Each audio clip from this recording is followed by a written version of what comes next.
The SERAPIS CIPHER, In the Shadow of John the Baptist, Episode 1, The Desert Revelation.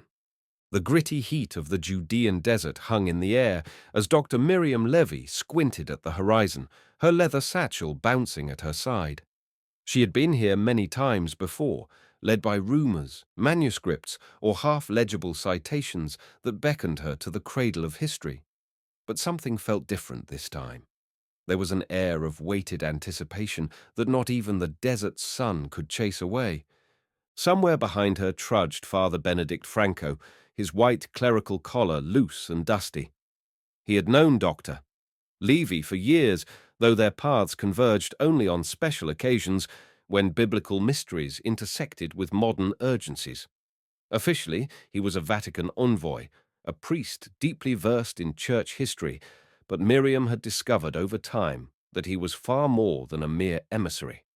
His knowledge of apocryphal texts, hidden archives, and the hush-hush corridors of ecclesiastical power ran disturbingly deep. They arrived at a rocky outcrop pockmarked with caves. A group of local Bedouins waited there, eyes filled with a mixture of wariness and curiosity. Miriam approached slowly, rummaging in her satchel for a canteen of water as a peace offering. The men nodded and accepted her hospitality. After an exchange of pleasantries in Arabic, she gleaned that a remarkable discovery had been made in the narrower chamber of a nearby cave. One of their young herders had stumbled upon an ancient-looking parchment hidden in a nook behind some collapsed stones. Father Benedict followed, careful to keep a respectful distance and rely on Miriam's skillful bridging of cultures.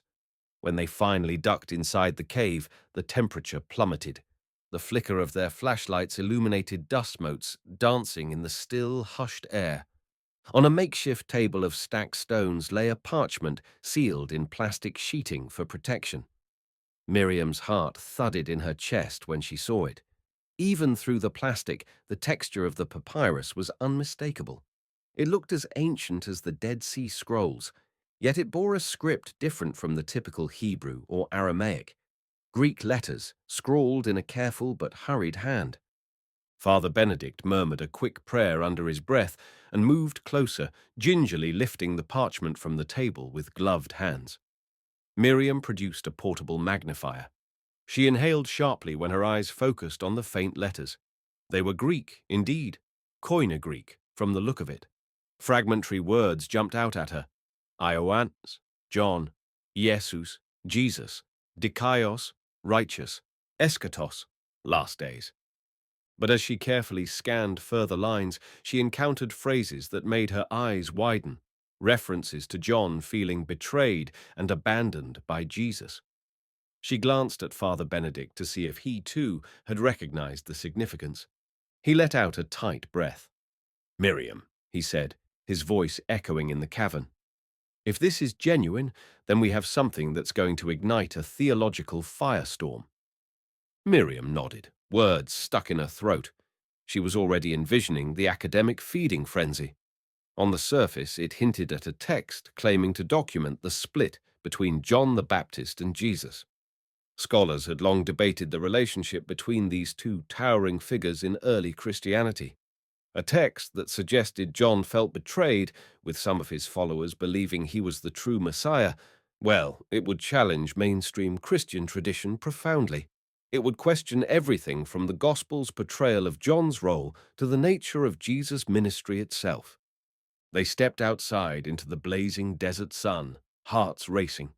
Miriam turned to the group of Bedouins to arrange for the safe retrieval of the parchment. She could feel the tension from Father Benedict. The Catholic Church would want to examine this artifact in a secure environment, but academia would demand transparency. In past incidents, he had always tried to straddle both worlds with fairness, but Miriam knew how these finds often disappeared into hidden vaults. That evening, they retreated to a small research outpost. Within these modest walls, filled with dusty shelves of reference books, battered chairs, and a single generator that powered a flickering overhead light, Miriam and Benedict laid out the parchment for preliminary examination. "All I know," she said softly, as they both gazed at the text, "is that this is going to change lives if it's real." He nodded. But if it's a forgery, it's a masterful one. And with new technologies, we have to be absolutely certain. They began their meticulous inspection. Miriam read small portions aloud. Ioannes did speak of the one coming after him who was to be mightier. But he took offense at the signs, saying, "If the Spirit was to rest upon me, why is this man forging a new path?" And many of Ioannes' own did call him the Christ, spurning the man from Nazareth. This isn't just some casual sectarian note, Father Benedict observed. It's a direct challenge to the orthodox view that John was merely the forerunner, humbly preparing the way. This text suggests John believed himself to be the rightful Messiah.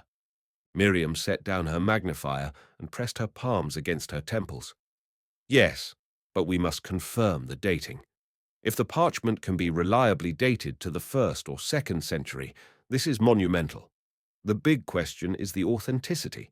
She paused, lips pursed. We'll start with carbon dating. I'll send a sample to the labs in Jerusalem. Meanwhile, we can do textual analysis, cross-referencing with known texts from the Qumran region. Father Benedict agreed. I'll contact the church's historical commission. They'll want a voice in this. Let's keep the location quiet for now. We don't want a stampede of treasure hunters. Soon after, they settled into their respective rooms for the night, neither able to sleep. Miriam scrolled through her notes, eyes darting to the swirling question, could this be a 21st century forgery, possibly crafted using advanced technology? It wasn't unheard of. There had been whispered rumors of unscrupulous individuals using AI text generation to create plausible ancient documents, even replicating period-accurate grammar and script, but forging a physical parchment with the right chemical composition. That required an entirely different level of sophistication. She flicked off her lamp. The darkness of the desert pressed against the window.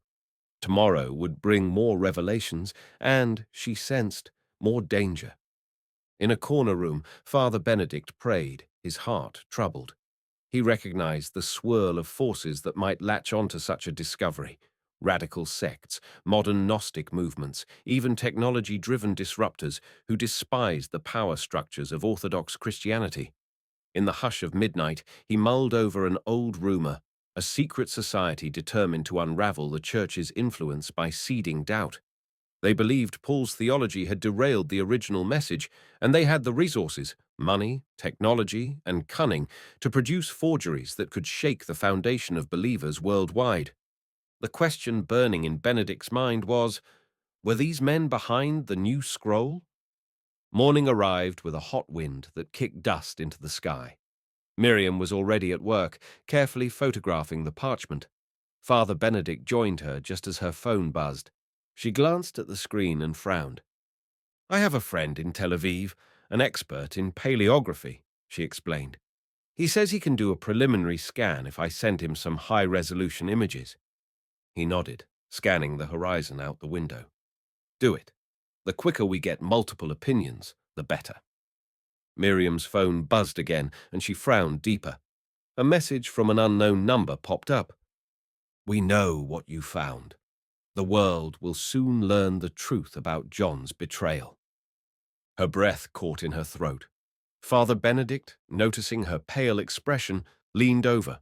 She showed him the message. His jaw tightened. Don't reply, he said. They're watching. This suggests outside parties already know about the parchment. Possibly the Gnostic group I've heard rumors about. The Circle of Serapis. They've been trying for years to undermine official church narratives, or it could be a simple opportunist. Either way, we must proceed carefully. He was right. Miriam's pulse pounded with the reality. Their find was out in the open. Danger loomed. She swallowed, forced herself to appear calm, and returned to her tasks. There was no turning back now. The day wore on with slow, methodical work, photographing, measuring, analyzing the ink's color under various types of light. The writing style seemed consistent with first-century Koine Greek. The vocabulary had curious overlaps with the style found in the Gospel of John. Ironically enough, though they were discussing John the Baptist, the text's literary style contained certain Johannine echoes. Were these coincidences, or an intentional forgery. Father Benedict curated each finding with the discipline of a historian, but the anxiety of a man who anticipated ecclesiastical upheaval. Every time he found a phrase that contradicted canonical tradition, something about John's followers dismissing Jesus as the fisherman's son, or a mere disciple of the baptizer, it was as if a new wave of tension rolled over him. He silently prayed for guidance. How should the Church handle such a text if it were proven authentic? Early that evening, a battered jeep rattled up to the outpost. Out hopped Dr. Rashid Aboud, a local archaeologist Miriam had collaborated with in the past. He trotted in, his boots caked with dust, eyes bright. "I came as soon as I heard," he said, greeting them warmly. "Heard rumors from the Bedouin camps that you uncovered something bigger than the Dead Sea Scrolls themselves." Miriam and Father Benedict exchanged glances, uncertain of how to respond. They had tried to keep the find secret, but word traveled swiftly in this desert. The hush-hush approach was naive. Nothing stayed hidden for long in the world of biblical archaeology. She motioned for Dr. Aboud to follow, leading him to the table where the parchment lay, protected in a climate-controlled box. His eyes widened as he read the lines. Like Miriam, he recognized the explosive potential. For half an hour, the three huddled over the text, exchanging hushed commentary. Finally, Dr. Aboud exhaled. "You realize, if this is authentic, we'll see a schism in scholarship. Traditionalists will do everything to question its veracity. Many progressives will hail it as a suppressed truth about early Christianity. And the general public—" He rubbed the back of his neck. "Well, it'll be chaos." Miriam tapped her foot, clearly unsettled. "I'm sending a fragment for carbon dating. We'll have at least preliminary results within a week, but we need more immediate forensic tests." Dr. Aboud nodded. "Jerusalem has some labs that can do advanced spectroscopy on the ink. That might confirm if the materials align with antiquity or if they're modern." Father Benedict cut in. "We must ensure the chain of custody is secure. I've seen forgeries slip through the cracks before because someone tampered with the evidence en route. If this parchment is real, we have to guard it carefully." Aboud agreed.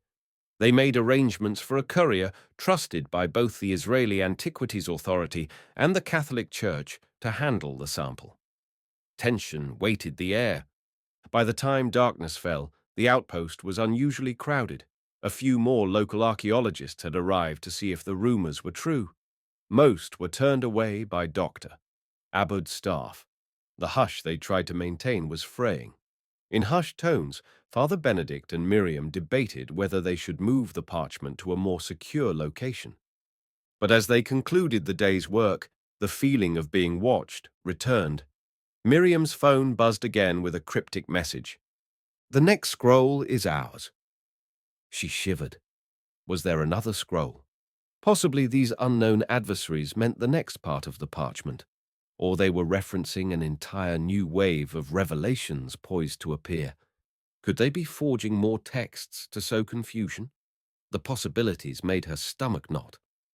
That night, she and Father Benedict secured the parchment in a locking steel cabinet. They posted a local guard. Then they retreated to their rooms, where each struggled to rest. The dryness of the desert wind banged a loose shutter, casting ghostly echoes. At some point, Miriam drifted off, only to be awakened by a flurry of images. John the Baptist's piercing eyes, Jesus turning away. She awoke with her heart pounding, uncertain if it had been dream or omen. Morning brought more visitors and more questions. Dr. Aboud decided to remain, helping them pass the text line by line with fresh eyes. One passage drew their shared concern. "And Ioannes did call upon the children of light to keep the secret, that he had been anointed from birth. Yet the man from Nazareth, cunning in speech, lured away many. Ioannes, troubled, said, 'He steals my rightful place. This is not the way ordained from on high.' But some murmured that the Nazorian was truly the one, despite Ioannes' claims. The connotations were explosive.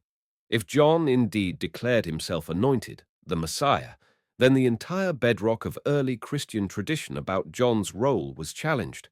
For centuries, the faithful had believed John recognized Jesus as the Lamb of God, even baptizing him in the Jordan. This text inverted that narrative dramatically. Even if it's a forgery, Father Benedict whispered, the person who wrote it understood just how to upend mainstream Christian teaching. Miriam nodded absently, her mind spinning. She considered again the possibility of artificial intelligence forging a text. Modern neural networks trained on thousands of ancient Greek manuscripts could, in theory, produce something that matched style and vocabulary. But forging the physical parchment itself required real ancient papyrus or a convincing replica aged with chemical processes. Such a hoax would be extraordinarily difficult and expensive, and for what? To disrupt Christianity? To make a name? Or to push a Gnostic agenda? She remembered reading about a secret group that believed Paul's theology hijacked Jesus' original message, making the religion more hierarchical, more institutional. They believed that originally Christianity was mystical, perhaps even leaning Gnostic. Could these conspirators be behind this? After breakfast, they set up a digital workstation. Miriam typed up her notes, scanning each Greek phrase. She used a specialized language model, an offline tool adapted for biblical texts, to check for stylistic anachronisms. Preliminary results indicated an authentic first-century feel, but the margin of error was significant. AI could replicate this too if it had large enough training data. Meanwhile, Father Benedict contacted the Vatican using a secure channel. She overheard snatches of his conversation. He carefully described the find, the possible implications, and the immediate need for scientific verification. She heard him mention his concern about the circle, presumably the Gnostic group. After he ended the call, he looked more worried than ever. "They're sending an envoy," he told Miriam. "Someone from the Pontifical Commission for Historical Research. Could be here in a few days." She met his gaze. "Let's hope they don't try to bury this, or twist the data." He said nothing, but the concern in his eyes was enough. Tensions ran high over the next few days. The lab in Jerusalem confirmed receipt of the sample and promised expedited results. Miriam continued to cross-check the text, while Father Benedict corresponded with church officials. Dr. Aboud tried to calm everyone's nerves with the repeated refrain, "Data first. Let's see what the science tells us." But the biggest surprise came late one afternoon. Miriam was in the midst of photographing the parchment again when Father Benedict walked in, stone-faced.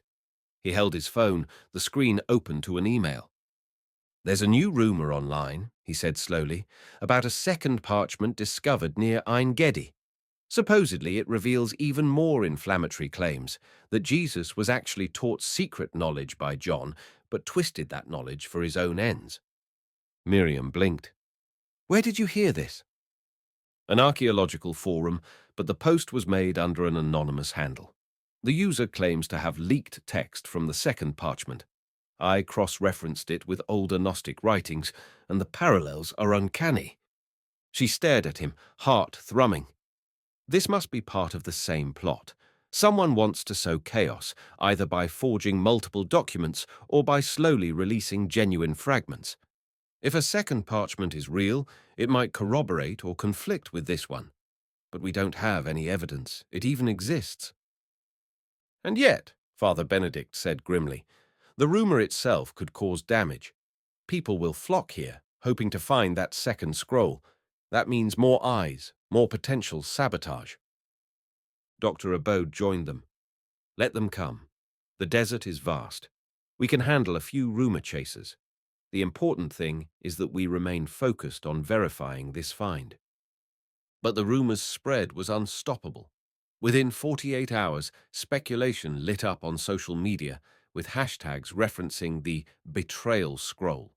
Prominent scholars weighed in on news channels, discrediting it as likely a forgery. Some fundamentalist groups condemned it as the devil's work. In certain corners of the internet, Gnostic enthusiasts hailed it as the truth about a centuries-long church cover-up. Miriam bristled at the online misinformation. She wanted to release a cautious statement about the discovery, clarifying that authenticity was still unproven, but Father Benedict advised waiting until they had more tangible results. "We can't risk fueling the frenzy without conclusive data," he reasoned. On the third night, a commotion arose outside the outpost. Miriam and Benedict dashed out to find two men in heated argument with the guard. One man, in particular, wore the expression of a zealot. He was brandishing a battered smartphone, shouting in broken Hebrew that the Gnostics must rise again. "Who are you?" Miriam demanded, stepping forward. Father Benedict stood at her side, calm but vigilant. "I am Joshua ben Avi," he declared. "I speak for the Circle of Serapis. We demand the parchment. It is ours by right. We have financed the research that led to its discovery." He was obviously lying. There was no record of anyone funding the Bedouin find, but his conviction was unshakable. Father Benedict tried to reason with him. "This parchment is under legal protection. You cannot simply take it." Joshua's eyes gleamed. "The Church has suppressed the truth for centuries.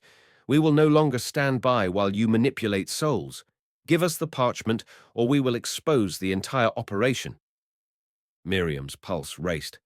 This was exactly what she feared, that the conspiracy was real and that these men would stop at nothing. Still, the guard managed to usher them away, and the men left with curses on their lips, but not before they made a final threat. "We have allies all over the world. Even your precious AI tools will be turned against you. The truth will prevail." Afterwards, Father Benedict slumped against the outpost's wall, weariness etched on his features. Miriam joined him. He sighed. "Now we know for sure. This is bigger than just a stray rumor. If the Circle of Serapis is truly global and harnessing modern technology, they could produce documents that appear ancient, physically or digitally, and flood the academic sphere with contradictory claims." Miriam nodded. "We have to finalize our tests as quickly as possible. If we can show unequivocal evidence of forgery or authenticity, it'll help quell the speculation. Half-truths thrive in uncertainty." Still, a knot of doubt twisted in her gut. What if the text was real? What if it forced a re-evaluation of the entire Christian narrative?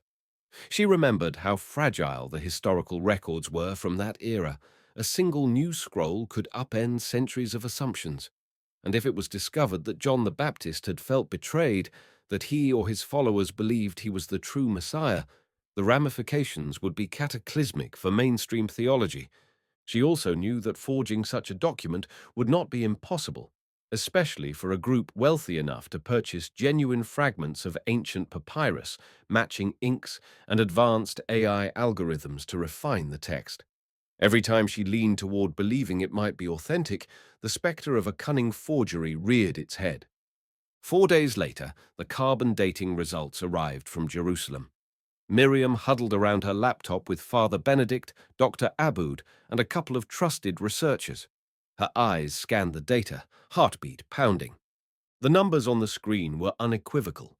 The parchment itself dated to the late 1st century or early 2nd century CE, with a 95% confidence interval. A stunned silence fell over the group. "That means the material is genuinely ancient," Dr. Aboud said slowly. "But that doesn't fully guarantee the writing is from that period. It could be an ancient parchment that was blank or partially erased and reused by forgers. We need the ink analysis." Miriam nodded, mind racing. "Right. The lab is working on that next. But if the ink also checks out as authentic to the time, this is huge. A text from that era referencing a doctrinal schism between John and Jesus." She trailed off, overwhelmed by the implications. Father Benedict placed a reassuring hand on her shoulder. "We proceed carefully," he said. "Truth demands patience." That evening, they received a second call from the lab regarding the ink. Preliminary spectroscopic tests suggested the composition was consistent with iron gall ink from the late 1st century. There was no immediate sign of modern contaminants. The outpost was electric with excitement and dread. Once the final confirmation arrived, it became nearly impossible to deny. The text was very likely composed in the late 1st or early 2nd century. Whoever wrote it was close enough in time to the events to either preserve an early tradition or, conversely, produce an extremely early heretical or alternative account. Miriam felt lightheaded. If this is authentic, we're staring at a text that redefines the relationship between John the Baptist and Jesus, maybe the entire foundation of early Christian belief. We have to be absolutely sure.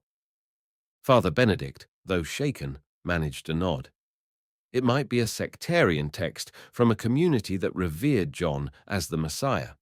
We know from history that different groups had differing Christologies in the 1st and 2nd century. But this is the first direct textual evidence I've seen that John himself felt betrayed by Jesus. Dr. Aboud said quietly, "This is going to split the scholarly world, and the faithful too."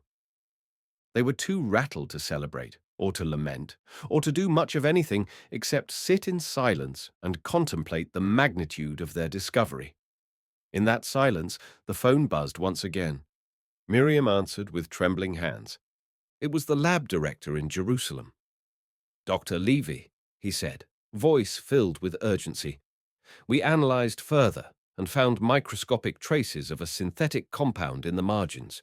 The writing area appears authentic, but the edges have been treated with something reminiscent of a modern polymer. We need more time to figure out exactly what this means. The center text might be ancient, but there could have been modern alterations or expansions. Possibly someone finished an incomplete text or supplemented it with new lines. You must be on high alert." A chill raced down Miriam's spine. If part of the text was original and someone had cunningly expanded or reworked it, the result could be a partial forgery that could pass most tests. This meant the text could be a hybrid, genuine historical parchment with genuine ancient lines, interwoven with carefully crafted modern additions to push a sensational narrative. She relayed the information to the others. Father Benedict's eyes narrowed. "So the gist of it is, we might be dealing with a palimpsest or partially erased text that was repurposed in antiquity, or a modern group tampering with an authentic manuscript. Either scenario changes everything." A wave of exhaustion rolled over Miriam. So they were back to a swirl of questions. If indeed a modern group was behind the final iteration of the text, it would explain the infiltration by the Circle of Serapis, the threats, and the rumor of a second parchment. On the other hand, if the text was genuinely from an early sect of John's devotees who believed in his messiahship, they might be dealing with a real bombshell. The presence of the synthetic compound might be from conservation attempts decades ago. Some unscrupulous antiquities dealers used modern varnishes to preserve fragile manuscripts. They simply didn't know. They needed more data. That night, Father Benedict decided to say Mass in the outpost's small chapel, a bare room with a simple wooden cross. Miriam, who was Jewish by heritage but often joined him out of respect, slipped in quietly. The two had always shared a deep friendship built on mutual reverence for history and faith, even if their theological beliefs diverged. A handful of others joined. Soft candlelight flickered. Outside, the desert winds howled. Benedict's words resonated with an air of solemn calm, asking for wisdom and guidance. Miriam didn't pray in the same manner, but she felt the power of the moment. Here they were, perched on the edge of a revelation that could alter the faith of millions, if proven authentic. And she recognized that truth was not a threat to genuine faith, though it could shake institutions built over centuries. Afterwards, they shared a meager meal, flatbread, hummus, olives, and discussed next steps. They needed more advanced tests, more expert opinions, and absolute transparency. But with the threat from the Circle of Serapis looming, and the potential for infiltration or sabotage, they had to remain guarded. Before turning in, Father Benedict suggested they keep the parchment locked in a safe at the local government facility, where armed security could watch over it. Dr. Aboud pulled strings to make it happen. Together, they carefully transported the sealed container of the parchment to a secure location in the nearest town. In the car, Father Benedict quietly confided to Miriam, "I fear we're about to enter a global storm, and we don't even know who's controlling the narrative. With AI in the picture, they could be planning a far more sophisticated disinformation campaign than we can imagine.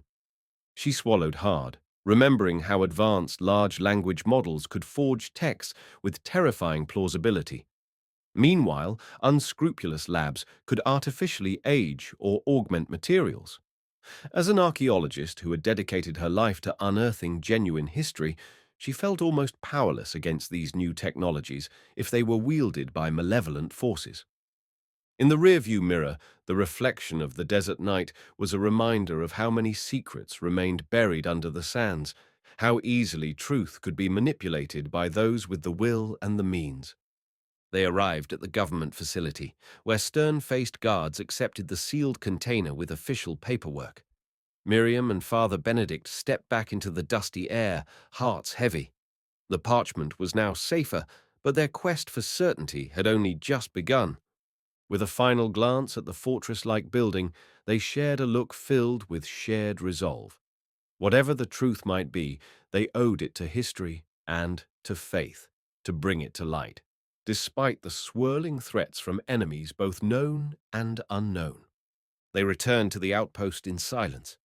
Above them, the stars glinted in the moonlit sky, each shining pinprick a reminder of how small they were against the vast tapestry of time.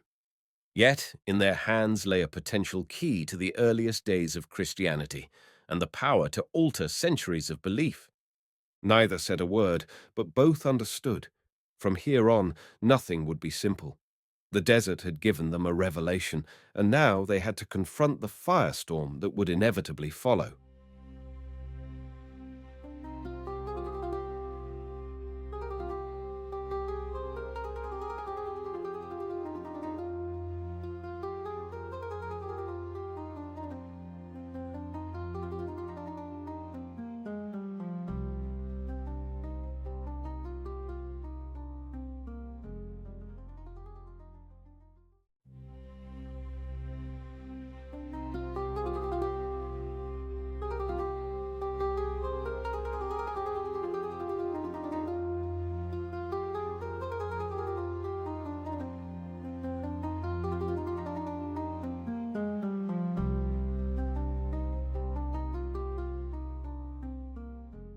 The Serapis Cipher, in the Shadow of John the Baptist, Episode 2, Threads of Betrayal. By the time dawn broke, word of the so-called John the Baptist betrayal scroll had spread far beyond the academic circuit. News outlets worldwide ran headlines like, "Newly discovered scroll claims John the Baptist rivaled Jesus, and ancient manuscript sparks global debate on Christian origins." Miriam's phone and email inbox overflowed with requests for interviews. The secure line Father Benedict used for Vatican communications pinged incessantly. Everyone wanted answers. Miriam and Benedict rose early to strategize with Dr. Abbott. The past 24 hours had left them on edge, especially with the possible infiltration by outside groups. Father Benedict spoke first over a hurried breakfast of eggs and tea. "Let's release a short statement," he said, stirring his cup anxiously. "One that neither confirms nor denies the scroll's authenticity. We can't afford to let the rumor mill spin out of control. At the same time, we must not prematurely validate the text."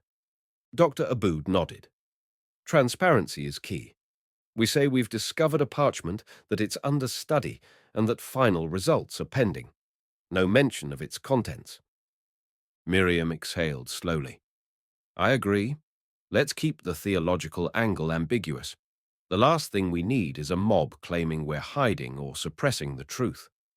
Within the hour, they drafted a concise statement. "A potentially ancient manuscript fragment has been discovered in the Judean desert. We are conducting scientific tests, including carbon dating and ink analysis, to verify its authenticity. At this time, no definitive conclusions can be drawn, and the researchers urge patience while investigations are ongoing." They sent it to the major outlets, posted it on official archaeology forums, and hoped it might quell the frenzy. But the internet was unstoppable. Armchair critics, conspiracy theorists, fervent believers, and devout skeptics were all fueling a conflagration of speculation.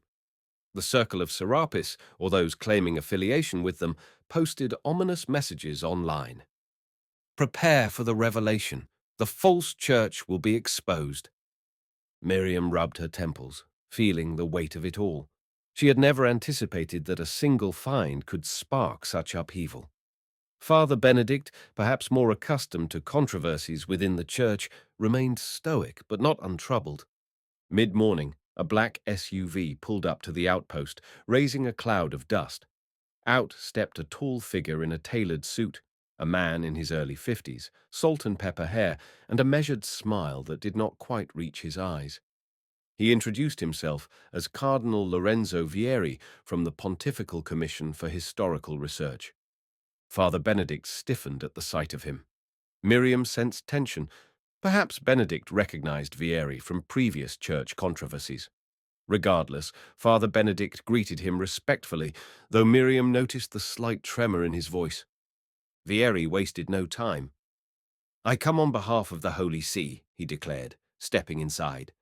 "The Church would like to assist in verifying the authenticity of the parchment, and if it is genuine, to ensure correct interpretation." His gaze lingered on Miriam, then shifted to Doctor. I bowed. "We understand the need for cooperation between religious authorities and academic experts, but we must also protect our faithful from potential deceptions." Miriam tried to keep her expression neutral. "Of course, Cardinal. The more expertise, the better. We appreciate any assistance." Still, she couldn't shake the feeling that the Cardinal's arrival represented an attempt to control the narrative. She also worried how he would respond if the text proved genuine. Throughout history, whenever sensational finds cast doubt on the official story, tensions flared between scholars and certain church factions. Benedict was usually a bridge, but now the stakes seemed higher than ever. They spent the afternoon briefing Cardinal Vieri on the timeline, the parchment's discovery, the initial tests, the infiltration attempts by the Circle of Serapis. He took copious notes in an embossed leather journal and asked pointed questions about lab procedures and chain of custody. Now and then he cast a worried glance at Father Benedict, who returned it with a respectful but guarded nod. Eventually, they all piled into vehicles to visit the government facility, where the manuscript was kept under guard. The dryness of the desert gave way to a dusty, sun-baked structure ringed by barbed wire. Inside, uniformed personnel escorted them to a sealed room. Miriam's heart thudded as she once again set eyes on the parchment. Cardinal Vieri donned gloves and gently lifted the edge of the protective covering. He murmured softly in Latin. Miriam guessed it was some form of prayer. Then, as he read the Greek script, his lips formed a thin line. He perused several lines before placing it back down with careful reverence. "I see," he said at last. "This text directly challenges the position of Jesus. It elevates John the Baptist in a manner entirely contradictory to official doctrine. Even if the authors were a fringe group, it is a disturbing notion. We must confirm absolutely the text's origin." Miriam explained the partial results so far, including the possibility of modern tampering. Vieri nodded thoughtfully. "Yes, we must remain open to all possibilities. Fraud or authenticity." After the session, the parchment was locked away again. As they left, the cardinal took Benedict aside for a private conversation. Miriam watched them from a distance, noticing how Benedict's posture grew tense. She couldn't hear their exchange, but she suspected Vieri was reminding Benedict of his ecclesiastical vows, instructing him to protect the church from scandal. She waited, a swirl of uneasy thoughts in her head. When Benedict returned, he forced a smile. "He's concerned about the leak and the involvement of extremist groups. The church wants the text to remain here for now, away from any prying eyes." Miriam frowned. "But we need to continue analysis. Labs in Jerusalem. The cardinal will arrange for a Vatican-approved lab to do further tests," he said hesitantly. "He wants the final word to come from a place the church trusts." "But we also need neutral labs to confirm," Dr. Abbott insisted. "We can't rely solely on a Vatican lab. That wouldn't satisfy the academic community." Benedict raised his hands in a calming gesture. "I told him as much. He said the church wouldn't object if Dr. Abbott's lab in Jerusalem or recognized institutes in Europe run additional tests, provided they coordinate with the Vatican. Miriam let out a breath. Well, that's something, as long as we're not stifled. They drove back to the outpost at dusk. The desert sunset painted the sky in hues of orange and purple, a stark contrast to the shadows of doubt and intrigue that seemed to swirl around the group. That evening, they hosted Cardinal Vieri for a modest dinner. While they ate, he recounted tales of historical controversies in the church: Galileo, the Dead Sea Scrolls, the Gospel of Judas. His tone was even, but the underlying message was clear. Whenever a discovery threatened to undermine orthodoxy, the church took decisive measures. Miriam drifted off to bed that night with an uneasy feeling. She recalled how fervently the cardinal had studied the parchment's lines. There had been more than scholarly interest in his gaze. There was fear. The next day, Miriam, Father Benedict, Dr. Aboud, and Cardinal Vieri planned to revisit the cave where the parchment was found. They wanted to see if any other artifacts might have been overlooked or if the rumored second parchment could be hidden somewhere. They set out in 2 jeeps at first light, accompanied by local guides and a small security detail. As they wound through the rocky terrain, the golden rays of the morning sun revealed the harsh beauty of the land. They arrived at the outcrop, the same place where Miriam and Benedict had first laid eyes on the parchment. The group split up to cover more ground. Cardinal Vieri and Father Benedict inspected the immediate cave area, while Dr. Aboud and Miriam ventured deeper, following narrow crevices. Desert dust coated their boots. The dryness made every breath a raspy exhalation of hot air. After half an hour of careful searching, Dr. Aboud called to Miriam. She made her way over to find him crouched in a small alcove, running his hand over the stone wall. A faint swirl of old charcoal markings could be seen, as if someone had once scrawled symbols. "Look," he whispered. "These markings, definitely ancient. Hard to say if they're from the same period as the scroll, but they might be a clue." Miriam used her flashlight to illuminate the fading symbols. One looked like a fish, another a stylized bird. She snapped photos. In certain strains of early Judeo-Christian iconography, the fish often symbolized Jesus, while the bird, or dove, might symbolize the Holy Spirit or John's baptism. But these symbols were so worn that it was difficult to be sure. She made a note to examine them more thoroughly later. They moved carefully, checking each possible niche or hidden passage. At one point, Miriam discovered a small, bricked-up recess. She knelt down, prying at the loose stones. Her pulse quickened. Could something else have been sealed inside? "Dr. Aboud, hand me that trowel." He did so, and she carefully dislodged a chunk of mortar. After several minutes, she managed to remove enough stones to peer inside. Disappointment washed over her as her flashlight revealed nothing but cobwebs and cracked, empty space. She exhaled. Perhaps the rumors of a second scroll were just a bluff or a decoy. Still, a tension lingered in the air, like an electric charge. They spent another hour combing the cave system. Finally, the heat grew unbearable, and they regrouped at the entrance. Father Benedict shook his head as he approached, sweat beading on his forehead.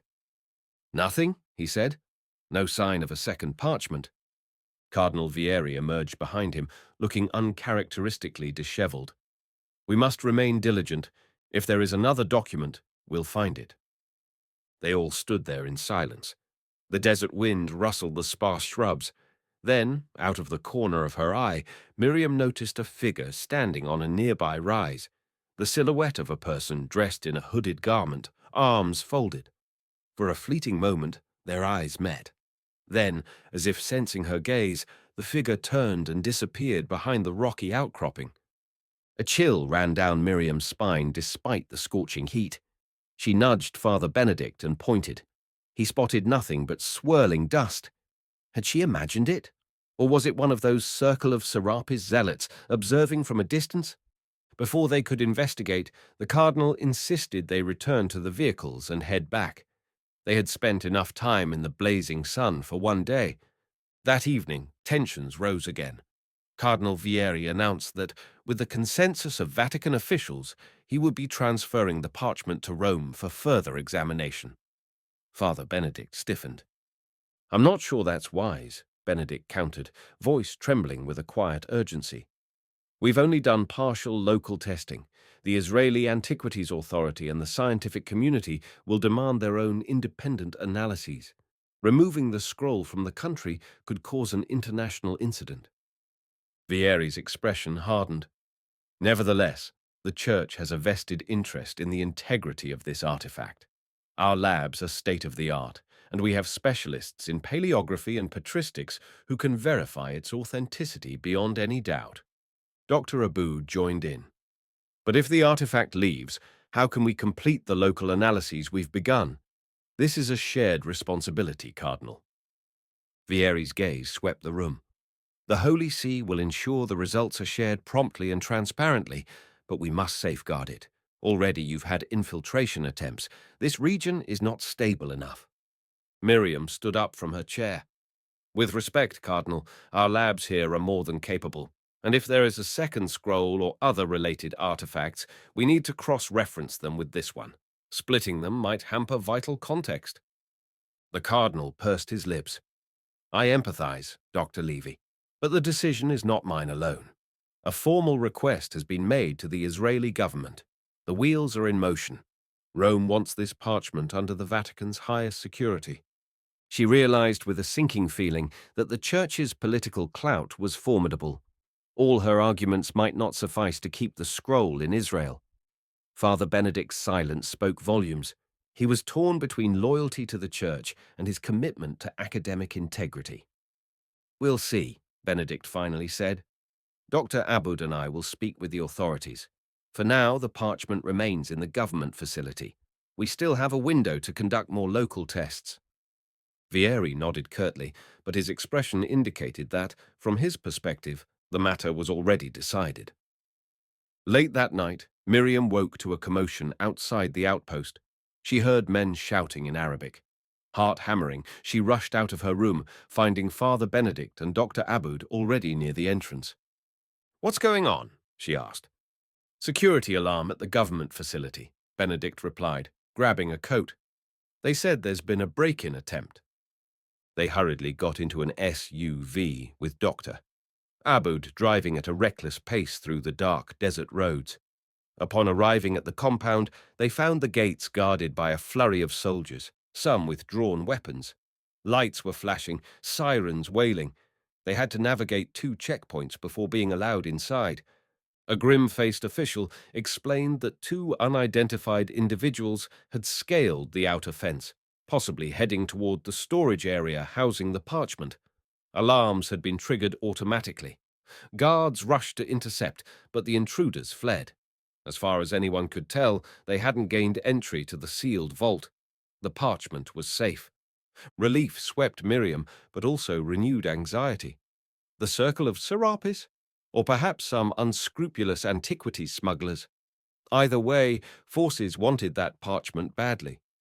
They stepped into the vault room to confirm its safety. The steel container remained intact, seals unbroken. But on the floor, near a corner, Miriam noticed small footprints, as if someone had tracked dust in from outside. She crouched, shining a flashlight. A partial boot print. Possibly the intruders or one of the guards. Hard to say. The air inside was cold and still, the hum of climate control the only noise. Father Benedict exhaled. "Whoever they are, they're desperate. This can't go on." They stayed at the facility until dawn, meeting with local officials, giving statements. Miriam's mind whirled. The attempt, though failed, was too close for comfort. She also worried it might bolster Cardinal Vieri's argument that the scroll should be moved to Rome. And indeed, by midday, the Cardinal had arrived at the compound, citing the break-in as further evidence that local security was insufficient. Tensions flared. Dr. Aboud threatened to file an injunction to keep the parchment in Israel until the tests were complete. Miriam tried to mediate, while Father Benedict stood by, clearly torn. Finally, they reached a tentative compromise. The parchment would remain under Israeli control for another week, giving them time for further analysis. After that, the Vatican could petition for an international loan of the artifact. Cardinal Vieri departed in a swirl of official phone calls, presumably to speak with higher-ups in Rome. As the sun set on another tumultuous day, Miriam slumped in a chair at the outpost.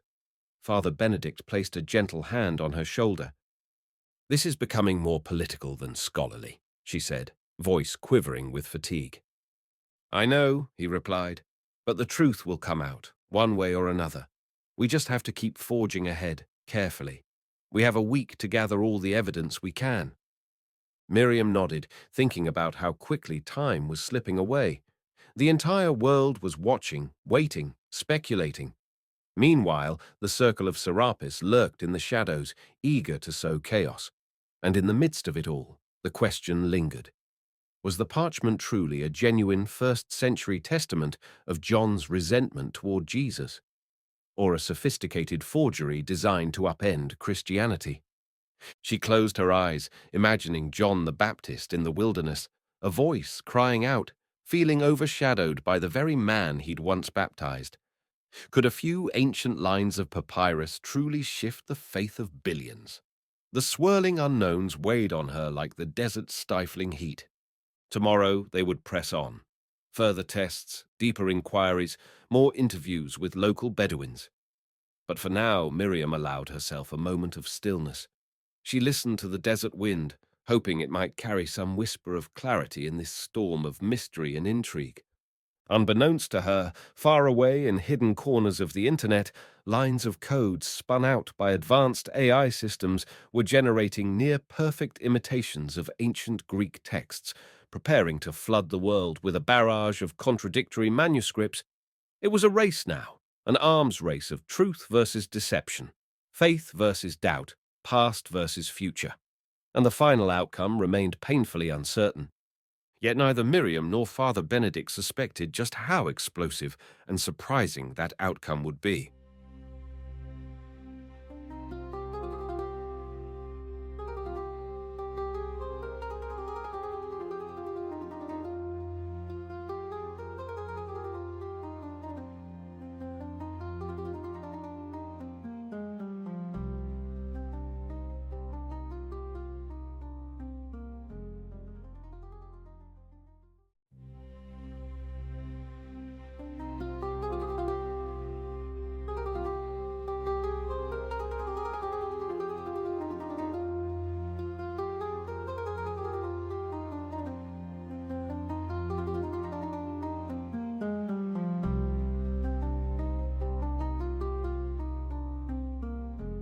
The Serapis Cipher, in the Shadow of John the Baptist.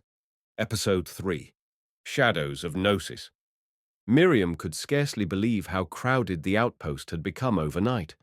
A swirl of new faces, journalists, curious onlookers, even a few self-styled prophets populated the dusty yard. She watched from a window as Father Benedict and Dr. Abowd tried to maintain order, explaining for the 100th time that the site was not open for tours, that no second scroll had been found, and that they would release no further details until more lab results were in. For a moment, she considered stepping outside to help corral the crowd, but she was too absorbed by the new data on her laptop screen. The ink analysis from the local lab had arrived, detailed spectrometry results that indicated once again the primary text was composed of period-accurate ink from the late 1st or early 2nd century. Yet the margins and a few suspicious letters contained faint traces of modern compounds. It suggested, quite strongly, that the parchment had been altered at some point after antiquity. She zoomed in on a high-resolution photograph. The faint, tiny differences in the script's handwriting around certain words were subtle but present. The suspect words included references to Jesus deceiving John, or John claiming messiahship. Particularly inflammatory phrases, in other words, might have been added later, skillfully integrated into an authentic text. Her eyes flicked to Father Benedict, who had just entered the room. His usually calm demeanor was rattled by the chaotic scene outside. "Benedict," she said, beckoning him over. Look at this analysis. The scribal hand is nearly identical throughout, but these specific words, deception, betrayal, Messiah, show microscopic differences in brush pressure and ink composition. It's as if someone used an ancient formula for the main text, but then had to retouch or expand a few words later, maybe employing a slightly different batch of ink. It's unbelievably meticulous. He bent over her laptop, studying the magnified Greek letters. So, if I understand this correctly, the core text could be genuinely ancient, discussing John the Baptist's followers and their conflict with early Jesus followers, but these key lines that escalate it into a full betrayal narrative might be modern forgeries, inserted to stir controversy. She nodded. That's how it's looking. If so, we're dealing with a hybrid text, authentic foundation, doctored to push a sensational claim. This lines up with the lab's note about a synthetic polymer at the edges. It could be left over from an attempt to seamlessly graft in new fragments or re-ink partial words. If done carefully, the text might fool even thorough inspections, at least at first. Benedict ran a hand through his hair, exhaling. That would explain why there's such a frenzy now. A certain group, the Circle of Serapis or whomever, wants to use real antiquity as a Trojan horse for these inflammatory lines. By weaving them together, they ensure the academic community takes it seriously. Then, once it's out, the sensational angle spreads like wildfire, calling into question the fundamentals of Christian tradition. And possibly fueling a Gnostic revival, Miriam added, eyes darkening. Or at least an anti-orthodox wave, which might be their ultimate goal. They've probably set their sights on driving a wedge between the faithful and the Church, playing into an already polarized world. Father Benedict straightened. We need more conclusive analysis before we can go public with these findings. Otherwise, they'll dismiss our claims as a church cover-up. Miriam agreed. Let's send a full set of samples to a second independent lab, someone with no ties to the Vatican or local institutions. My colleague in Berlin can do a multi-layered chemical analysis. It'll take time, but at least we'll have an unbiased second opinion. He nodded.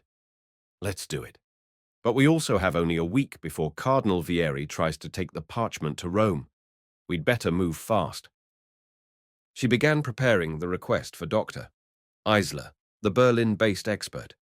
Meanwhile, Father Benedict stepped outside to quell the throng of reporters. Dr. Aboud was finishing a quick press update, adhering to the statement they'd agreed upon. No definitive authenticity claims yet. Ongoing tests. Stay patient. The heat was punishing, the crowd impatient. Photographers snapped pictures of Father Benedict, whose Roman collar marked him as a clear church authority, which only stirred more pointed questions about the Vatican's involvement. One persistent journalist shoved a microphone into Benedict's face. Father, do you deny that the text declares John the Baptist felt betrayed by Jesus? Are you covering up a major blow to Christian orthodoxy? I neither confirm nor deny anything about the text's contents, Benedict said calmly. We're still analyzing. We have made no final conclusions. That's all for now. The journalist continued to press, but Benedict gently but firmly turned away, rejoining Dr. Aboud. They retreated inside the outpost, leaving the journalists milling about outside the gate, thirsty for any scraps of sensational detail. Inside, Miriam found them in the main hall. Dr. Aboud had an exasperated look on his face. I just got word from the Antiquities Authority. They're under huge pressure, both political and social, to let the parchment go to Rome sooner. Apparently, Cardinal Vieri's diplomatic channels are in high gear. Father Benedict grimaced. We must push for our tests. How soon can we send these samples to Berlin, Miriam? She gestured to a sealed envelope on the table. Already done. I asked a trusted courier to take them. He's leaving tonight, by plane to Munich, then a train to Berlin. I'm not risking an international shipping service. The Circle of Serapis might intercept. We need absolute security. Dr. Aboud nodded. Good.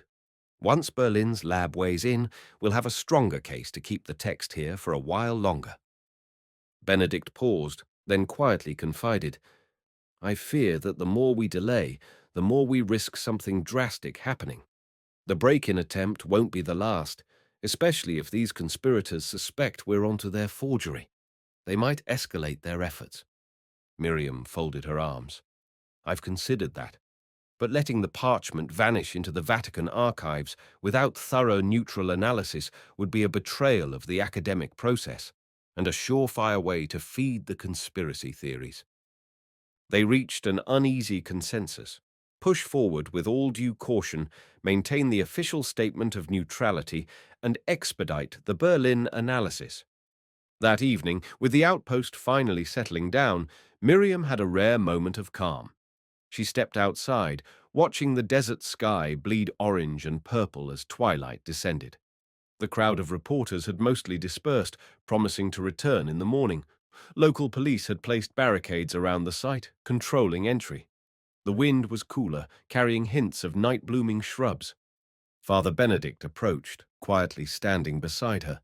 His eyes drifted across the horizon.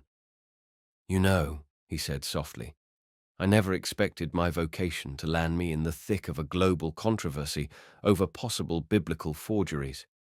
Sometimes it all feels surreal." She gave a short, gentle laugh. "In my wildest dreams as a grad student, I hoped to find a single new fragment that might shed light on early Christian or Jewish history. But this? It's like a thriller novel." She paused, then added somberly, "Except it's real, and people's faith, careers, and safety are on the line." He looked at her carefully. "Have you given thought to what happens if the entire text, or the crucial lines, turn out to be genuine? I mean, it's a remote possibility, but still a possibility." She exhaled, eyes fixed on the last glimmer of sunlight. That would mean a radical reinterpretation of John's role. It wouldn't be the first time a new discovery shook up biblical scholarship, but if an authentic early Christian group believed John was the Messiah and Jesus was some rogue disciple, it would challenge centuries of theology. Not to mention, it might validate or strengthen Gnostic readings, fueling this modern movement opposed to Orthodox Christianity. He nodded. The Church has weathered storms before, but the ripple effects on ordinary believers, that worries me. And if this modern Gnostic group weaponizes it for their own agenda, we could see a wave of disillusionment or confusion. They fell silent for a moment, the desert wind whispering around them. Finally, Miriam spoke. "But right now, the evidence points more strongly to partial forgery. Someone is orchestrating this to cause maximum disruption. We just have to prove it. And I suspect the Circle of Serapis is behind it, or is at least co-opting it." Benedict's expression grew troubled. "Yes. When I was in seminary, rumors floated around about certain fringe sects. Some venerated the figure of John or Judas or Mary Magdalene with Gnostic leanings. Back then, the idea seemed almost quaint. Now, with technology, they can amplify their message far beyond old pamphlets and secret meetings. I makes forging ancient texts frighteningly plausible." A hush fell between them. The sky had grown fully dark, the stars winking into view. Finally, they both turned and walked back into the building, determined to press on. Duty beckoned. The next few days unfurled like a slow boil. Local labs continued verifying each line of the parchment. Preliminary results indicated that the betrayal references, those that cast Jesus as an opportunist and John as a betrayed Messiah, were almost certainly late additions. Everything suggested a well-executed tampering that used real ancient materials. Meanwhile, no further intrusions occurred at the government facility, though security was now extremely tight. On the fourth day, something else erupted on the internet. Scholars in various corners of the academic world reported receiving excerpts from a so-called second parchment purporting to continue the same narrative. These digital images, shared under anonymous accounts, showed Greek lines with an even more shocking claim. John the Baptist openly cursing Jesus for leading people astray and forming what the text called the false path of the kingdom. The style mirrored the first parchment's suspicious lines, replete with phrases about deception and betrayal. Miriam and Dr. Abbott spent hours trying to trace the origin of these digital images. They cross-checked the script's authenticity with known papyrus backgrounds, but it was nearly impossible to ascertain from a mere JPG. Scholars on social media argued passionately. Was this a new discovery? A forgery? A Gnostic text from the 2nd century? Many believed it was an outright hoax, especially given the timing. Yet others demanded that the second parchment be recognized as proof of a suppressed Johnite tradition. It's orchestrated, Father Benedict concluded grimly. They're flooding the discourse with unverified documents, stirring confusion. The average person can't tell genuine scholarship from digital fakery. This is the hallmark of a targeted disinformation campaign. Miriam's frustration mounted. I've never seen anything like it in biblical studies. This is reminiscent of political or corporate espionage, where massive data leaks and false documents appear all at once to muddy the waters. They're weaponizing the internet to create a swirl of contradictory narratives. By the time we present the real data, the public will be too overwhelmed to know what to believe. That evening, as she sipped a stale cup of coffee, her phone buzzed with a message from her colleague in Berlin. Arrived safely. Preliminary scanning underway. We'll keep you posted. She felt a brief sense of relief. At least those critical samples were out of immediate danger. Maybe Berlin's conclusive analyses would be the definitive stake through the heart of this forgery attempt, assuming it was a forgery. On the 6th day, 2 days shy of the cardinal's scheduled removal of the scroll to Rome, Father Benedict knocked softly on Miriam's door at dawn. Her hair was tousled from fitful sleep, and she rubbed her eyes blearily. "Benedict," she yawned. "What is it?" He stepped in, a sense of urgency about him. "Doctor, Abbott just received a cryptic tip that a hidden chamber in the same desert region might contain relevant artifacts, possibly early Christian or Johnite. We're leaving at once to investigate." She blinked, pulling her ponytail tighter. "From whom?" He shrugged. "Anonymous. But the instructions were detailed.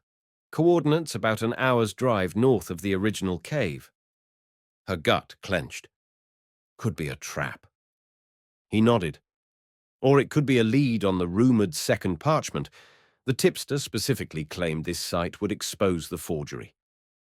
She mulled it over. "All right, but we need a plan. We can't just walk into a potential ambush." "We're taking 2 local police officers with us for protection," he said, eyes flicking to the open door. "Also, Dr. Aboud's assistant, Sahar, who's an experienced local archaeologist. If it looks unsafe, we'll turn back." 15 minutes later, they had loaded supplies into a pair of dusty 4x4 vehicles. The early sun was already scorching the horizon, yet the desert air was faintly crisp. Dr. Aboud was at the wheel of the first car with Father Benedict beside him. Miriam rode in the second with Sahar, while 2 uniformed officers sat behind them, rifles propped at the ready. They drove off, leaving the outpost behind, news crews dozing in parked vans none the wiser about their unannounced expedition. Miriam felt a flutter of excitement and dread. She recalled countless times she'd ventured into the desert for legitimate archaeological surveys, but never under such cloak-and-dagger circumstances. They travelled for nearly an hour, following rough terrain. The coordinates led them to a remote wadi fringed by tall, jagged cliffs. Sandstone formations loomed overhead, shadows creating a patchwork of dark recesses. The second vehicle struggled over bumpy ground, and Miriam gripped the door handle to steady herself. "This is it," Dr. Aboud radioed from the lead car. He maneuvered into a narrow passage. The group exited their vehicles, scanning the towering rock faces. Each step crushed pebbles underfoot, the sun beating down mercilessly. Sahar checked a handheld GPS. Coordinates say another 50 meters that way. They trudged forward, hugging the cliff. Then Sahar spotted a faint trail, a rocky shelf that angled up a few meters. She motioned for them to follow carefully. The police officers went first, rifles slung over their shoulders, scanning the area for threats. At the top of the rocky path, they found a small plateau overlooking the wadi. The swirling wind kicked up dust around them. Carved into the face of the cliff was a narrow opening, partially collapsed. It looked ancient, but not obviously a constructed doorway, more like a natural fissure. "This is the only possible entrance," Dr. Abud said, peering inside. "We can try to wedge through." Miriam and Sahar approached, pulling out flashlights. With some effort, they squeezed between jagged rocks, stooping to avoid overhead stone. Cool, stale air greeted them. The narrow passage led into a small chamber about 8 feet wide, possibly formed by ancient erosion or a minor rock slide that created an enclosed space. The floor was uneven, but mostly sand. Miriam's heart fluttered as her flashlight swept the area. At first, she saw nothing but bare rock, but then Sahar let out a soft exclamation. At the rear of the chamber, set against a rocky shelf, was a clay jar half buried in sand, sealed with pitch. Dr. Aboud carefully approached and knelt beside it. "This is reminiscent of the kind of jars that stored scrolls near Qumran," he whispered, though it might be from a different period. He gently brushed away sand, revealing more of the jar's shape. When it was clear enough, he produced a small trowel and chisel, carefully prying at the seal. Miriam's breath caught in her throat. Behind her, Father Benedict murmured a prayer under his breath. Finally, with a faint crack, the pitch seal gave way. Dr. Abud eased the jar open, shining his flashlight inside.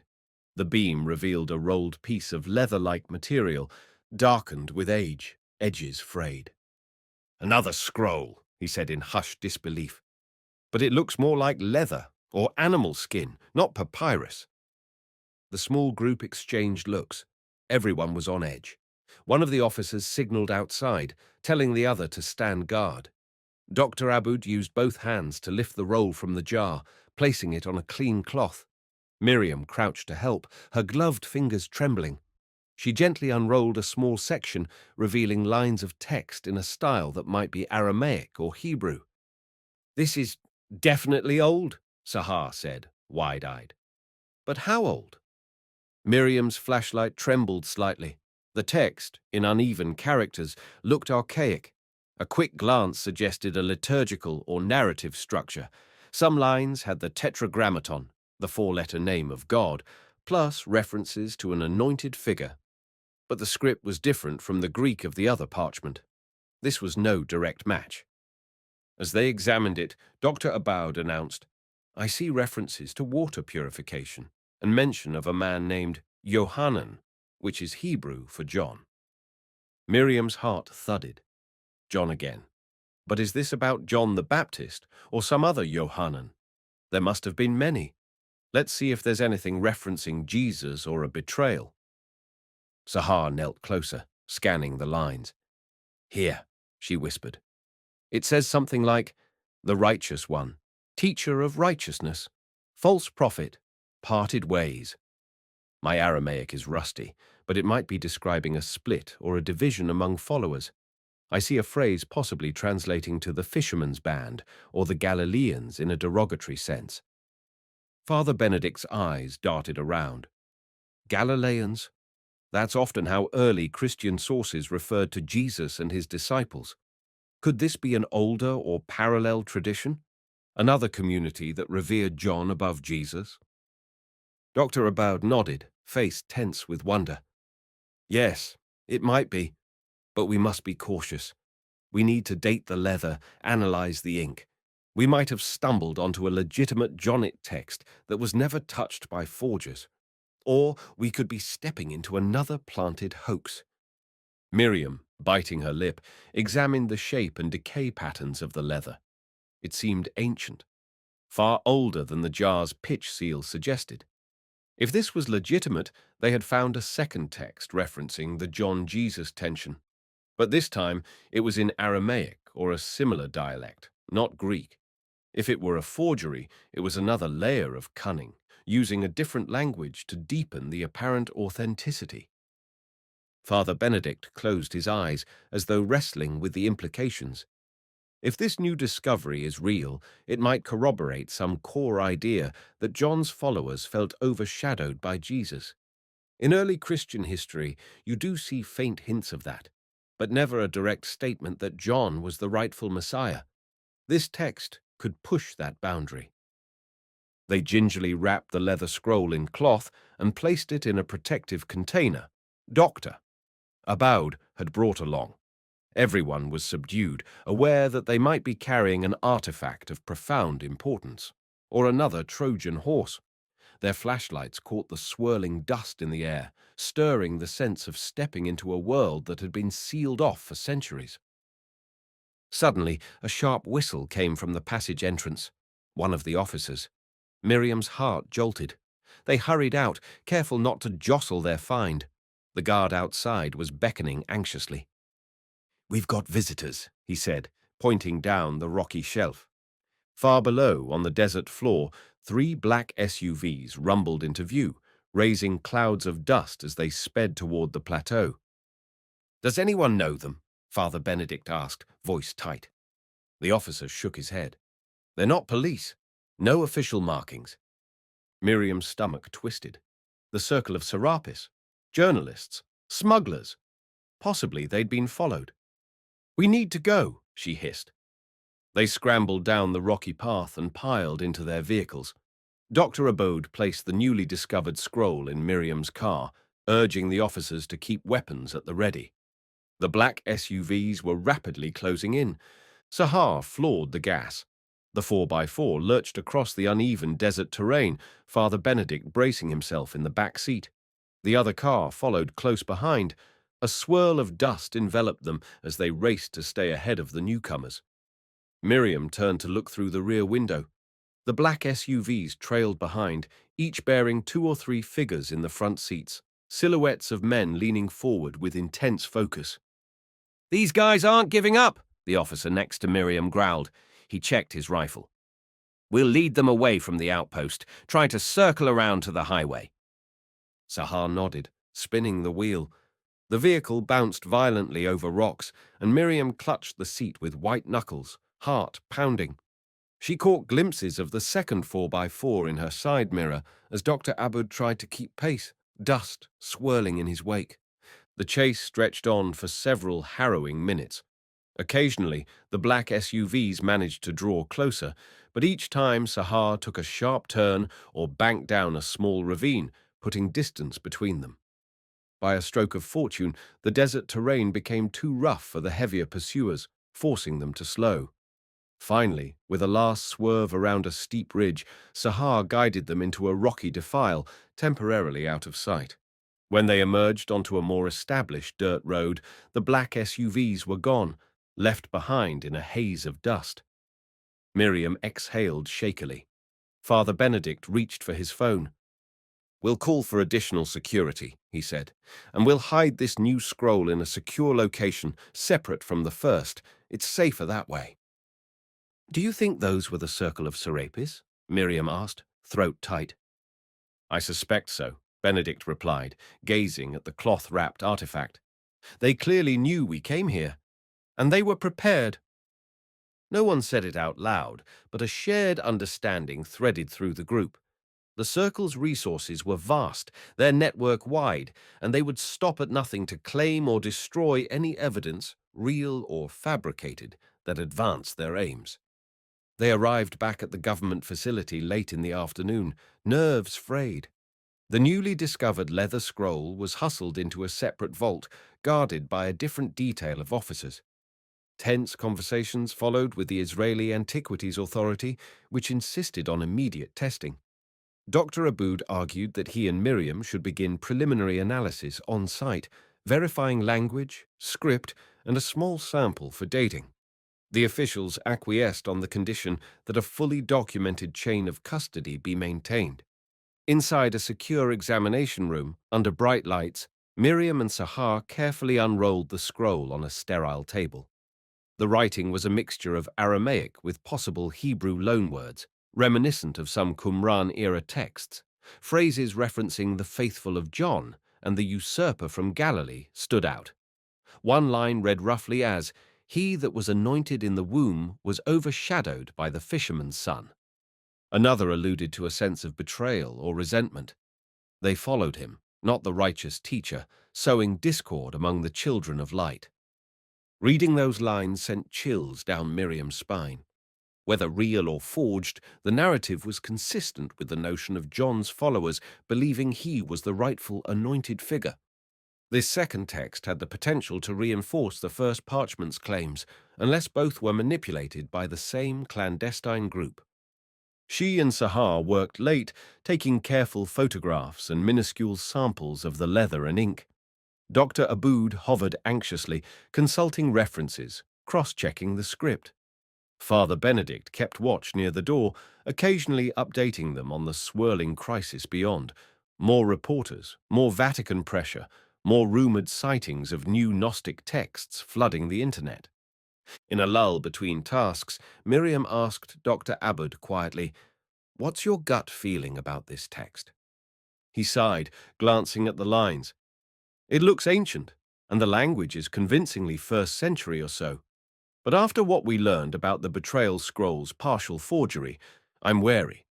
Perhaps the Circle of Serapis placed an authentic Johnite document here to be found, or they forged it with advanced methods. We can't assume anything." Despite her exhaustion, Miriam persisted for hours, scanning the script into a translation software tailored for ancient Semitic languages. The tool helped confirm many phrases aligned with early Judean syntax. Yet her mind kept returning to the question, were these references to John's messianic role truly from the time, or were they the result of cunning modern tampering? Long after midnight, she finally stopped.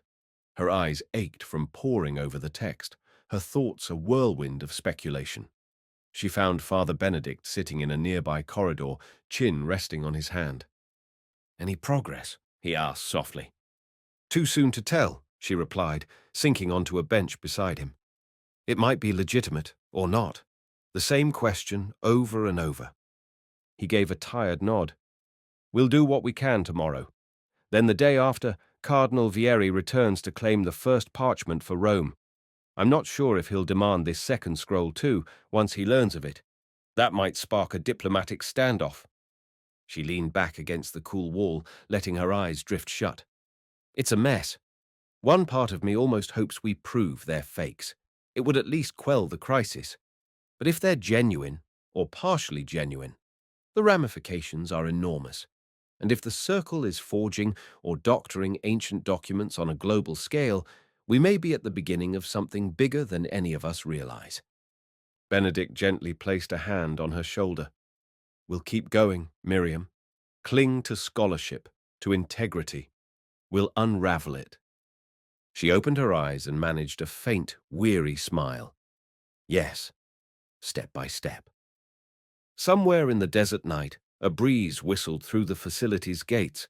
Within these walls, the two scrolls, one Greek, one Semitic, lay under lock and key, guarded by armed men. Yet beyond these gates, in hidden labs and covert networks, lines of code and cunning artifacts might be churning out fresh illusions, all designed to erode the boundary between truth and falsehood. Before dawn, Miriam drifted to sleep in a cramped bunk, haunted by half-formed dreams of John the Baptist and Jesus standing at the Jordan's edge, voices raised in argument. In her dream, John's voice echoed with hurt, while Jesus' words were an indistinct murmur. The desert wind seemed to carry a single question: which one was truly chosen? She awoke with a start, uncertain of the answer, and fearful that the entire world might soon be asking the same thing. Outside, the last stars faded as a blood-orange sun crept over the horizon.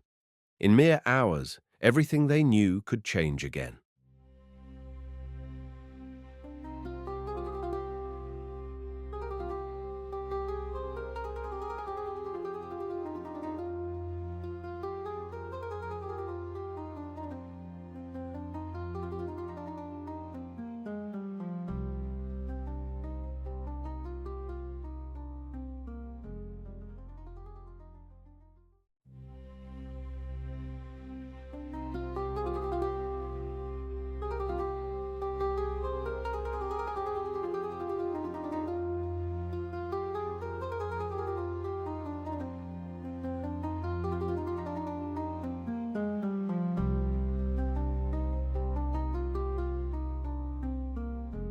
The SERAPIS CIPHER, in the shadow of John the Baptist. Episode 4. Crossroads of Faith. Father Benedict stood in the outdoor corridor of the government facility, gaze fixed on the hazy desert horizon. The events of the past day, the discovery of the leather scroll, the high-speed pursuit, were still rattling around in his mind. Exhaustion pressed on him, but his thoughts refused to settle. Inside his pocket, his phone vibrated once again. Probably more urgent messages from the Vatican, from Cardinal Vieri, from the labyrinth of church bureaucracy. He stepped back into the building, weaving through corridors until he found Miriam hunched over a stainless steel table in the makeshift lab. She looked up at him, eyes red with fatigue. "You're up early," he observed gently. She nodded. "Didn't sleep much. I've been trying to cross-reference phrases in the new scroll. Sahar and I found multiple allusions to purification rites. Interestingly, there's a mention that the righteous teacher, presumably John, had commanded a special water ritual beyond the standard mikveh practice. A deeper spiritual cleansing that, according to the text, Jesus twisted for his own ends. It's cryptic, but suggests a theological dispute about baptism's meaning." Father Benedict pulled a wooden stool closer to her table. "Let me guess. The authors might be claiming that Jesus co-opted John's original baptismal ceremony, transforming it into something that overshadowed John's distinct teachings." "Exactly," she said, tapping her pen on the table. "That lines up with some known theories. For instance, the Mandaeans in southern Mesopotamia consider John the Baptist their principal figure, venerating him above Jesus.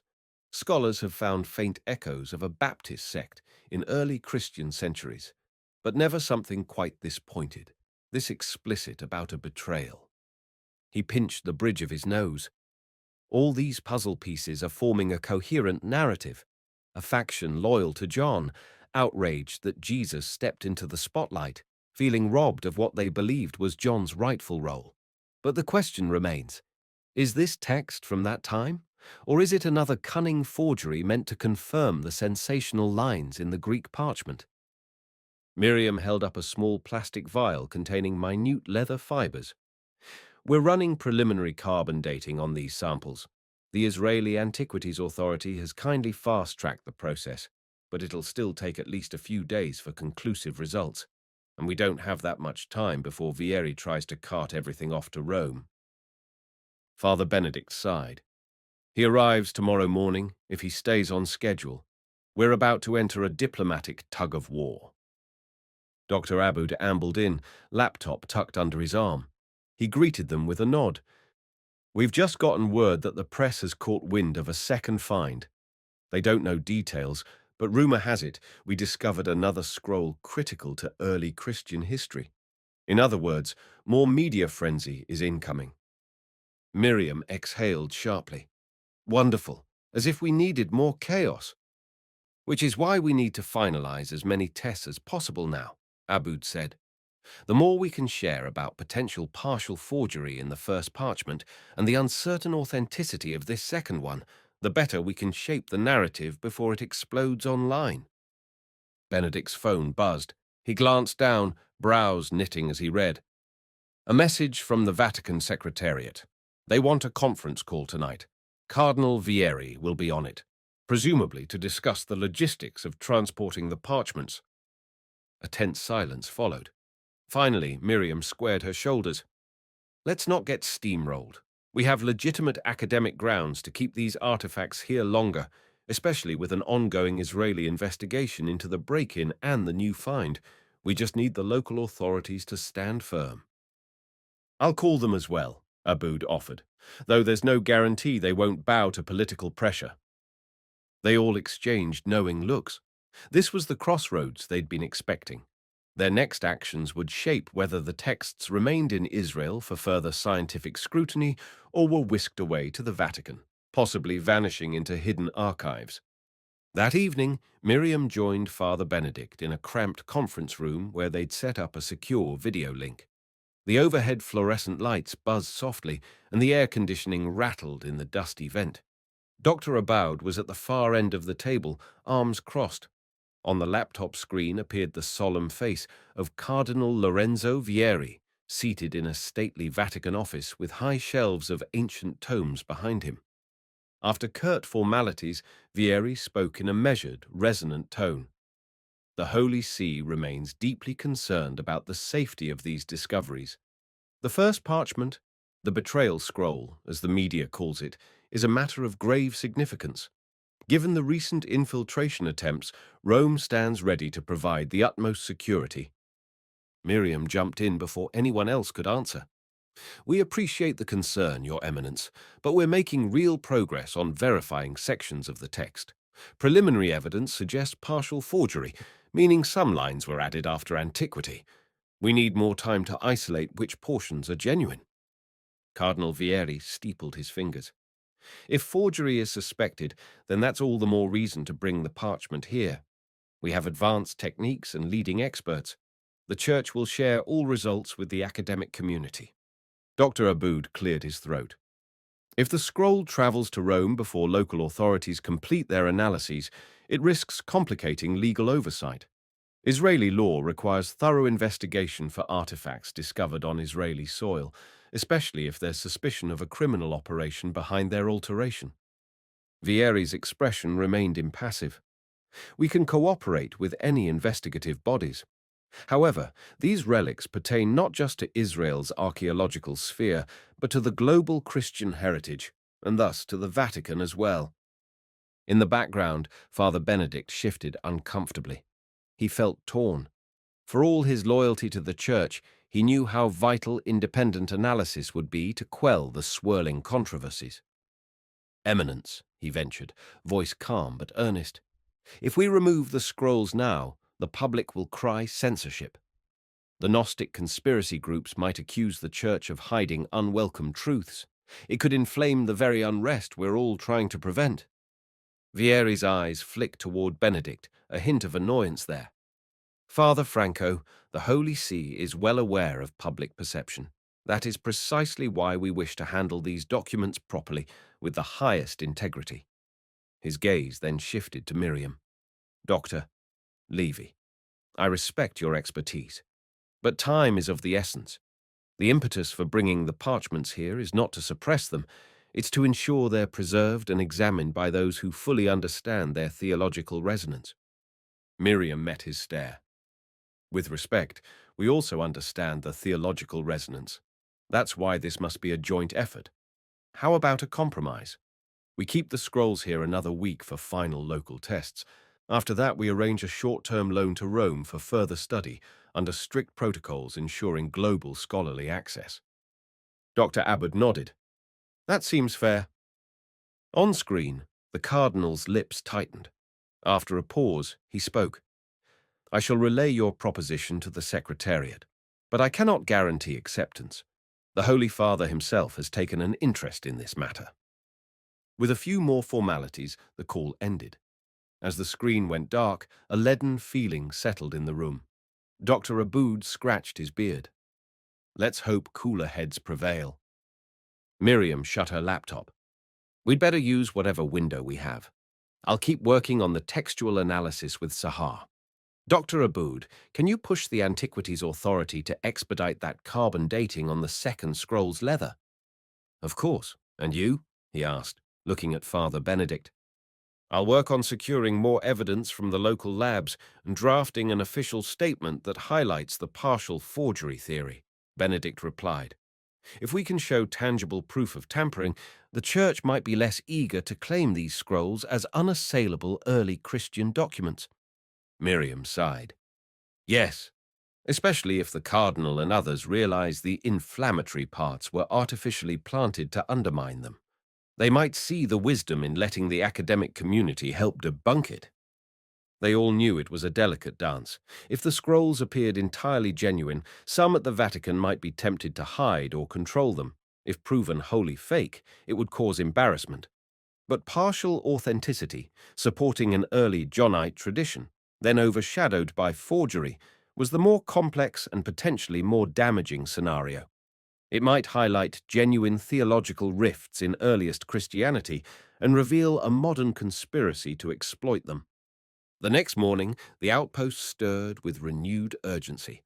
Journalists clamored outside, demanding updates on the rumored second find. Security was tighter than ever. Armed guards patrolled the perimeter, scanning the crowd for any sign of the circle of Serapis or other hostile elements. Father Benedict tried to maintain a calm presence, but tension was palpable. He found Miriam and Sahar hunched over a scanning device in the facility's lab. They had just received an email from the Berlin lab with partial results for the Greek parchment. She opened the message anxiously, scanning lines of text with quick eyes. Preliminary conclusion, Miriam read aloud, confirms that while the majority of the Greek text is first century in origin, certain words and phrases exhibit anomalies indicative of modern re-inking. They found trace amounts of synthetic dyes consistent with early 20th century forging techniques, though updated to appear more ancient. She paused, looking up. So, the Berlin lab sees it too. Partial forgery. Sahar exhaled, relief and worry mingling in her expression. It's bad news in one sense. Someone tampered with a genuine historical document. But it's good news because it means we can prove these lines about Jesus deceiving John are not from the original text. Father Benedict nodded gravely. This is a game changer. Once the public realizes the text was doctored, it undercuts the sensational claims. But we have to present it carefully. Show we're not just covering up a real schism. Miriam typed a quick response to the Berlin lab, thanking them and asking them to finalize their detailed report as soon as possible. Then she looked at Benedict. We should hold a press conference, maybe tomorrow, where we share these preliminary findings with the world, or at least with credible media. Total transparency. He considered it. We'll need the antiquities authorities' blessing, but I agree. The sooner we put out facts, the harder it is for conspirators to manipulate the narrative. Sahar gently closed the scanning device and ran a hand over her hair. One concern. If the Circle of Serapis learns we've debunked part of the betrayal scroll, they may escalate. They might even try to claim we're forging the lab results. Miriam's eyes flashed. Let them try. We have enough cross-verification to stand our ground, but we should still be cautious. These people nearly cornered us in the desert. They won't stop easily. That afternoon, a small, tense delegation of Israeli antiquities officials arrived to examine the second leather scroll. Miriam watched them carefully open the climate-controlled case and peer at the dark, ancient material. They asked a barrage of questions about chain of custody, potential contamination, and the possibility of forgery. Dr. Aboud showed them the partial translations. One official, a stern-faced woman with glasses perched low on her nose, read the lines in the original Aramaic. She paused over a passage referencing the one from Nazareth, who led many astray from the rightful anointed. Her lips pursed. This is explosive, if genuine, she said.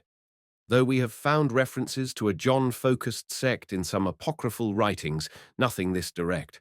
What about the risk of a hoax? Miriam explained their approach, sampling the leather, testing the ink, cross-referencing paleography. The official nodded, then turned to Dr. Aboud. We need to accelerate carbon dating. If this is proven to be from the 1st or 2nd century, we'll have a media storm bigger than the Dead Sea Scrolls, and with it, the entire conversation around early Christianity might shift. He bowed politely. We understand. We're on it. After the officials departed, Father Benedict approached Miriam, his worry etched on his face. Any word from the police about the black SUVs that chased us? She shook her head. Number. They found tire tracks, but no real leads. Obviously well-funded, well-organized, likely a private paramilitary group, possibly financed by the Circle or some other extremist faction. Benedict gripped the back of a chair, frustration evident.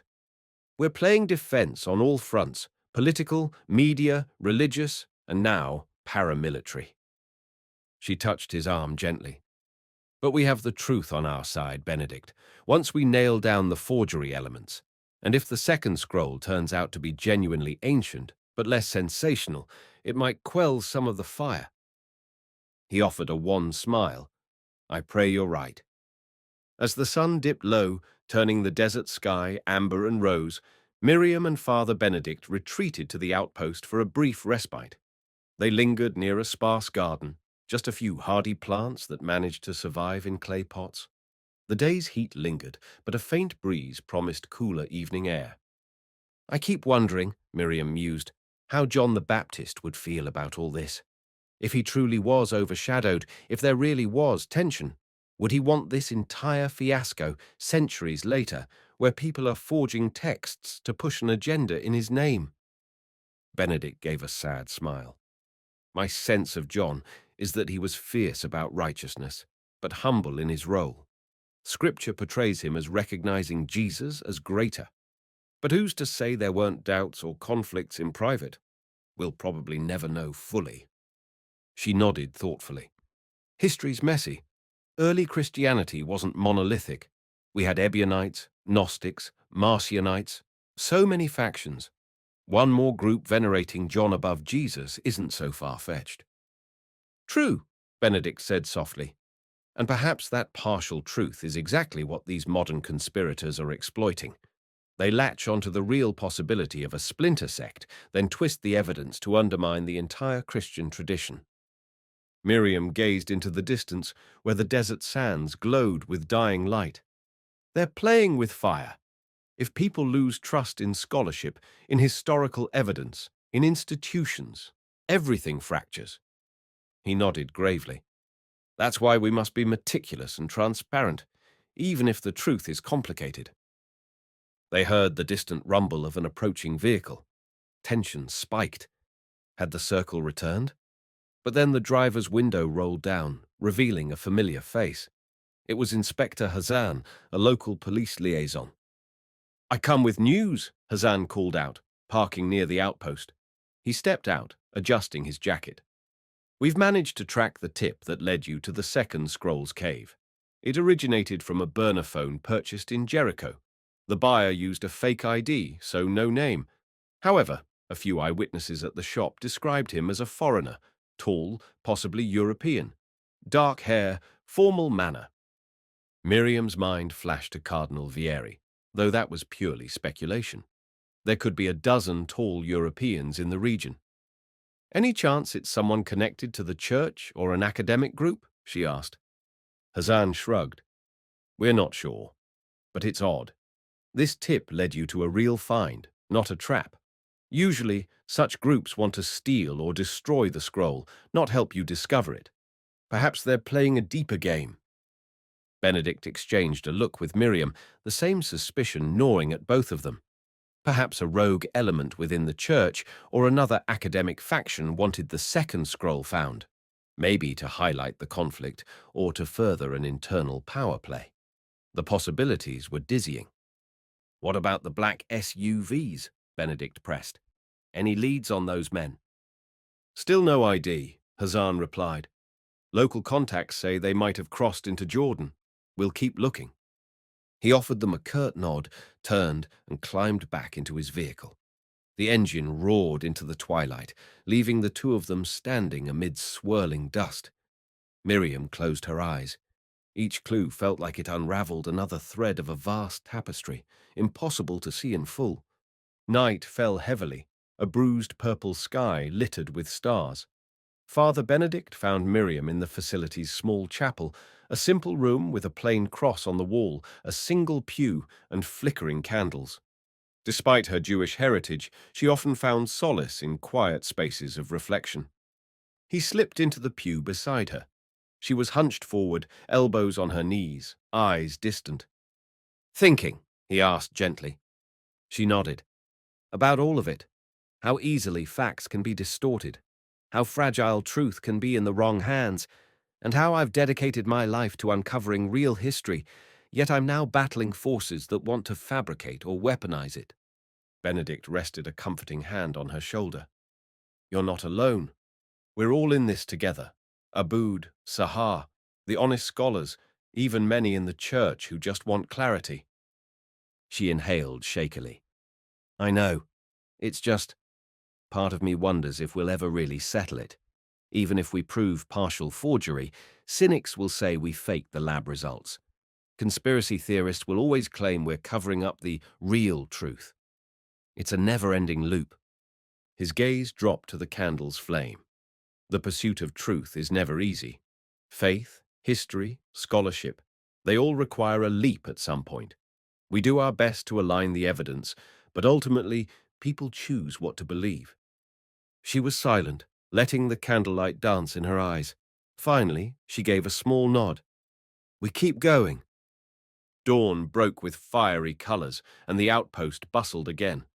Word spread quickly that Cardinal Vieri had arrived in Jerusalem and was on his way. A swirl of official vehicles pulled up to the government facility by mid-morning. Miriam, Benedict, and Dr. Aboud awaited them in a conference hall near the main vault. Vieri entered with measured steps, flanked by 2 Vatican aides and a small retinue of local dignitaries. His gaze flicked around, taking in the security guards, the thick metal doors, and the tension in the air. After polite greetings, the cardinal's voice rang out. I come with an offer of cooperation from His Holiness. We propose that the Holy See take immediate custodianship of the first parchment to ensure its protection, while you continue local tests on the newly discovered scroll. We recognize you may need time to analyze that second artifact. Miriam's nerves were on edge. She glanced at Dr. Aboud, who set his jaw. Your Eminence, we have groundbreaking news. Multiple labs, including one in Berlin, have found clear evidence that key parts of the Greek parchment were doctored with modern ink. We'd like to hold a press briefing, with your presence if you wish, to clarify that these passages about betrayal and deception are not original. Vieri's expression remained controlled, though a twitch of muscle in his cheek suggested tension. I'm relieved to hear there may be forgery involved. However, the parchment must still be safeguarded in Rome. Even if it's partially forged, the rest of the text may hold historical value. Dr. Aboud shook his head. With all due respect, any movement of the artifact should come after we publicly disclose the lab results, transparently and cooperatively. The international scholarly community deserves to see the data. A flicker of impatience crossed the cardinal's features. You speak as though the Vatican is not part of that community. We have scholars too, Dr. Aboud, experts in textual criticism and paleography. Father Benedict stepped forward, subtly placing himself between them. Eminence, we all share the same goal, to preserve truth. Let's unify our efforts by hosting a joint press conference. We can release a preliminary report. That will quell the rumors and protect the Church from accusations of secrecy. Vieri eyed Benedict for a long moment. Then he inclined his head in a tight nod. Very well. A joint statement. But I will not allow the Church's position to be sidelined. We must emphasize that our faith does not rest upon a single scroll, and that forgeries have always been a scourge to truth. Miriam allowed herself a slight exhalation of relief. It wasn't a full victory. He still insisted on taking the parchment to Rome, but at least they were inching toward a transparent presentation of evidence. By late afternoon, a makeshift podium stood outside the facility. Television cameras were set up in a roped-off area. A scattering of journalists and researchers crowded under the hot sun, waiting anxiously. Dr. Aboud and an Israeli antiquities official stood off to one side, conferring in hushed tones. Cardinal Vieri, clad in his flowing cassock, spoke quietly with a Vatican aide. Miriam and Father Benedict lingered near the back, finalizing some notes. A hush fell as Dr. Aboud stepped to the podium, clearing his throat into the microphone. Ladies and gentlemen, thank you for gathering. We have important information regarding the Greek parchment discovered in the Judean desert 2 weeks ago, the so-called betrayal scroll. After rigorous analysis by multiple labs, including a respected institution in Berlin, we can now confirm evidence of modern tampering with certain passages. He gestured to Miriam, who took the mic. The majority of the manuscript is indeed ancient, likely late 1st or early 2nd century in origin. However, phrases that strongly suggest John the Baptist felt betrayed by Jesus appear to have been doctored with modern compounds. We suspect an individual or group deliberately augmented the text to create a sensational theological conflict. Murmurs swept through the crowd. Cameras clicked. A journalist raised a hand. "Dr. Levy, does this mean the entire text is worthless?" "No," she answered. "The base text might still be valuable, possibly reflecting an early sectarian viewpoint about John the Baptist, but the lines fueling the betrayal narrative specifically are not original." Another journalist jumped in. "Are you saying a modern forger tried to rewrite Christian history to pit John against Jesus?" Father Benedict gently stepped in. "That appears to be the case. We do not yet know the forger's identity or motive, though we suspect a group seeking to undermine Orthodox Christianity. Let me be clear. This does not disprove that John and Jesus had a relationship as described in Scripture. Rather, it disproves this malicious attempt to twist that relationship." A flurry of questions erupted. Finally, Cardinal Vieri approached the podium. The cameras swiveled to him. "As a representative of the Holy See," he began, voice resonant, "I wish to reaffirm that the Church welcomes honest scholarship. We condemn any efforts to falsify historical documents. However, we maintain that full custodianship of significant relics is essential for their preservation and for continued study in an environment of utmost security. Therefore, the Vatican has requested the transfer of this scroll to Rome. We trust our Israeli colleagues will cooperate in due course." A flurry of responses and shouted questions ensued, but the cardinal signaled that he was done speaking. Dr. Aboud diplomatically dismissed the crowd, promising written statements. The press, somewhat placated by the partial reveal of the forgery, dispersed, though some lingered, still fishing for more details. Miriam exchanged a look of relief with Father Benedict. The meltdown they'd feared, a raw public confrontation, had been averted. For now. That evening, back inside the facility, the tension felt both lighter and more fraught. Yes, they had exposed the partial forgery, but the push to transport the scroll to Rome was intensifying. Officials from the Antiquities Authority huddled behind closed doors, conferring with government representatives. Dr. Aboud prepared documentation to argue that the artifact should remain in Israel at least until the police investigation concluded. Father Benedict joined Miriam in the lab once more. She had the second leather scroll unrolled on a table, scanning under ultraviolet light. Its cryptic lines about John's true path and the usurper from Galilee glowed faintly in spots where the ink had a different chemical composition. She lifted her head, catching Benedict's eyes. "Look here," she said, pointing to a patch of script. "Some of these letters also fluoresce differently than the surrounding text. It could be a natural variation in the ink batch, or it could be the same phenomenon, modern tampering." He leaned in close, brow furrowing. "So the second scroll might be doctored too." Miriam frowned. "I'm not certain yet. The difference isn't as stark as on the betrayal scroll. It might be an ancient repair or a scribe's corrections done centuries ago. We'd need deeper analysis." "In other words," Benedict said grimly, "it might genuinely reflect a John-focused sect, and it might also have been partially manipulated to heighten the friction with Jesus." She rubbed the back of her neck. "Yes, this could be the next wave in the same conspiracy, or it might be entirely authentic. I can't say until we do more tests." Outside, voices rose. They could hear someone shouting in alarm, then the echo of heavy footsteps. Father Benedict exchanged a concerned glance with Miriam. Together, they rushed into the corridor. A breathless guard came sprinting down the hall. "There's been a disturbance," he gasped. "Someone tried to bypass security in the vault area." They followed the guard at a run, bursting into the main vault room. 4 armed police officers were already there, subduing a man who wore a hooded jacket. His face was partly obscured by a scarf. One of the officers peeled it back, revealing a dark-haired, sharp-featured individual with pale skin, sweat beading on his brow. Dr. Aboud arrived behind them, panting. "Who is he?" The man glared in silence, refusing to speak. One of the officers patted him down, finding no weapons, but they did discover a small device in his jacket pocket, a tiny handheld scanner of some sort. Miriam's eyes narrowed. "What is that?" The officer turned it over. "Looks like a portable spectrometer or chemical analyzer, something a lab tech might use. Why would he bring this here?" Father Benedict bent down, speaking quietly. "Who sent you?" "The Circle of Serapis?" The man's lips curled, but he said nothing. Another officer stepped in, pulling him upright.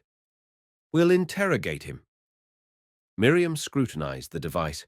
If he was scanning the parchment, was he trying to confirm whether the forgery lines matched a certain chemical signature? Or was this about planting additional forgeries? The scenario made her head spin. The guard leading the detainee away paused to show Father Benedict a visitor's badge found in his other pocket. It was for the Vatican Museum in the name of a Marco Rossi. Possibly faked, but maybe real. Benedict stiffened at the sight. Miriam's mind raced. Could a rogue Vatican staffer be working with the Circle? Or was this person part of a different faction trying to gather intelligence? It was all too tangled. As the man was dragged off, his gaze locked onto Miriam's. For a moment, he looked almost sympathetic. Then the flicker of empathy vanished, replaced by a cold determination. She felt a chill crawl up her spine. Dr. Abbott stepped beside her.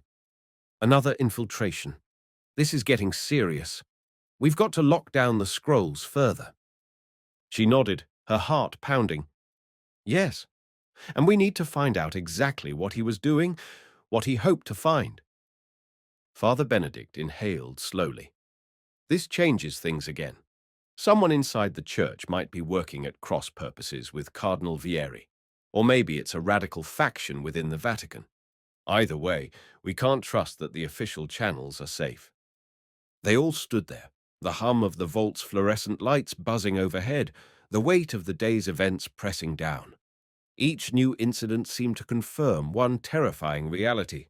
Multiple factions were at play, using advanced technology, clandestine resources, and centuries-old tensions to shape the fate of these scrolls. Miriam set her jaw. "We'll double security and accelerate every test we can. No more waiting.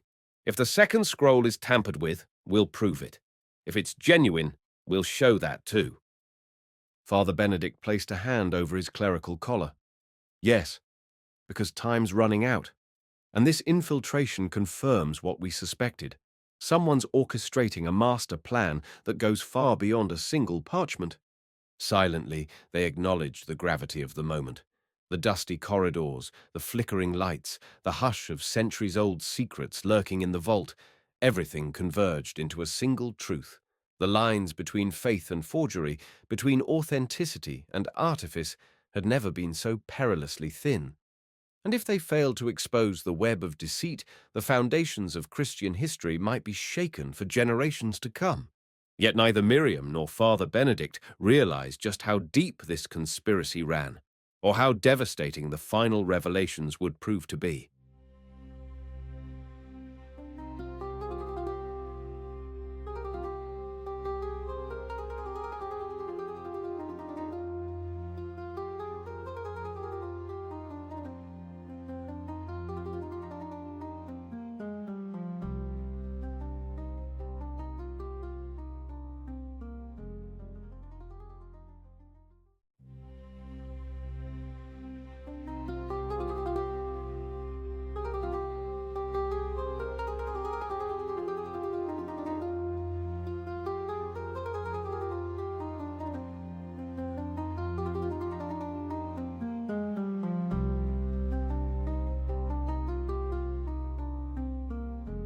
The Serapis Cipher, In the Shadow of John the Baptist, Episodes 5 and 6. The Serapis Web. The room where the intruder had just been apprehended was awash in harsh fluorescent light.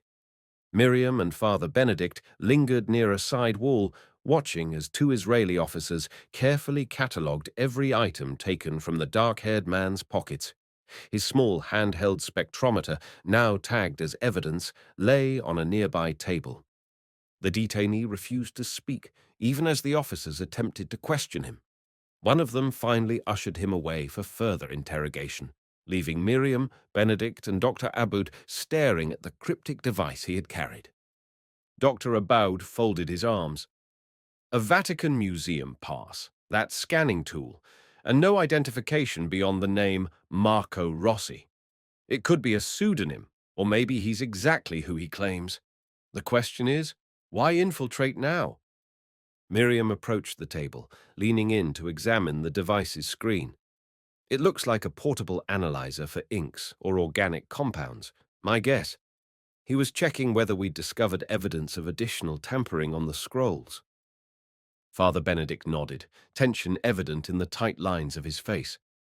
If someone connected to the Vatican wants to confirm the forgery or keep track of its exposure, we have an internal church faction at odds with Cardinal Vieri, or a clandestine group using Vatican credentials as cover. A hush lingered. They had expected the circle of Serapis, but a rogue Catholic operative was a new twist. Dr. Aboud let out a heavy sigh. We'll request to observe the interrogation. Meanwhile, we must secure both scrolls even more carefully. Maybe relocate the second one to another vault. This infiltration is getting out of hand. Miriam agreed, already formulating a plan. We'll finalize the preliminary UV and IR scans on the second scroll. If we find similar tampering, we can address it head-on. If not, perhaps it's fully authentic, and that's precisely why certain parties want it. Father Benedict checked his watch. Cardinal Vieri has a meeting with local officials this afternoon. If he learns about this infiltration, it could either make him double down on removing the parchments to Rome, or it could shock him into rethinking who to trust. We have no idea how he'll react. Outside, the midday sun hammered the desert landscape, heat radiating off every surface. By contrast, tension inside the facility had turned cold and sharp. Journalists clamored at the gates, hoping for any juicy update about the infiltration or the second scroll. A hush had fallen upon the staff, each uncertain whether the next incident would be another break-in, another leak, or worse. Miriam found herself following Father Benedict to a small side office where they could speak in private. She wanted to lay out a strategy to handle the new threat. Once the door was closed, Benedict slumped into a chair, loosening his clerical collar. "I'm afraid we're stepping into a labyrinth of conspiracies," he said in a low voice. "We assumed the Circle of Serapis was behind everything. Now it's possible there's another faction, maybe tied to Vatican insiders or a breakaway group, also seeking to manipulate or confirm the scroll's contents." Miriam paced, arms folded. There's an old expression. When you have multiple suspects, look at who benefits the most.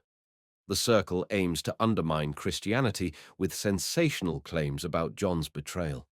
But a rogue faction within the church might have a different motive, maybe to bury all new discoveries altogether, or to shape them into a narrative that suits their own brand of theology. He regarded her with worry. If that's true, we've got more enemies than we realized, and they all converge on these scrolls. Miriam lowered her voice further, glancing at the door. We also can't discount AI manipulations. There's an entire online wave of forged texts surfacing, each claiming some new scandal. It's suspiciously orchestrated. Someone with resources, money, technology, perhaps even AI-driven text generation could be funneling these leaks to stoke the flames. "True," Benedict said, frowning. "But forging digital images is one thing. Physically tampering with actual ancient scrolls requires a specialized skill set and materials. The Circle might be the public face, stirring the pot, while the real masterminds are hidden behind institutional power or black market networks. We need more evidence." She sighed, leaning against the wall. "Let's keep pushing forward with the labs. The forging traces on the first parchment are fairly conclusive. If the second scroll proves unaltered, we can at least separate fact from fiction. One is partially genuine, one might be fully genuine. That clarity could help us see who's trying hardest to sabotage or steal them." He nodded, standing up. "Agreed. Let's move. We'll worry about the infiltration after we gather some hard data." They left the office, tension spurring them on. Hours later, inside a carefully guarded room, Miriam and Sahar hunched over the second scroll. Under specialized lighting, they inspected every line. The writing, in fluid Aramaic, described rites of purification in detail. A few lines recounted a figure, likely John, leading a community in the desert, emphasizing a call to righteousness that preceded any mention of Jesus. Then came the more incendiary sections, references to a Galilean teacher who twisted the Johnite rites, luring followers away. Sahar paused, directing Miriam's flashlight to a faint overlap of characters. See here? The letters are slightly darker and appear minutely raised compared to the rest of the line. Miriam leaned in, carefully adjusting a magnifying lens. Yes, it could be a scribal correction from antiquity, but the color difference is suspicious. Let's do a short wavelength IR pass. They snapped photos using an infrared camera. Analyzing the images in real time, they saw that the suspect letters had a higher reflectivity than the older text around them, just like the forged lines in the Greek parchment. Miriam's heart sank. It's the same pattern, she whispered. Someone's tampered here too. Sahar shook her head in dismay. So it's not fully untouched. Maybe the scroll is mostly authentic, but these lines about the usurper from Galilee and betrayal, they might be modern additions.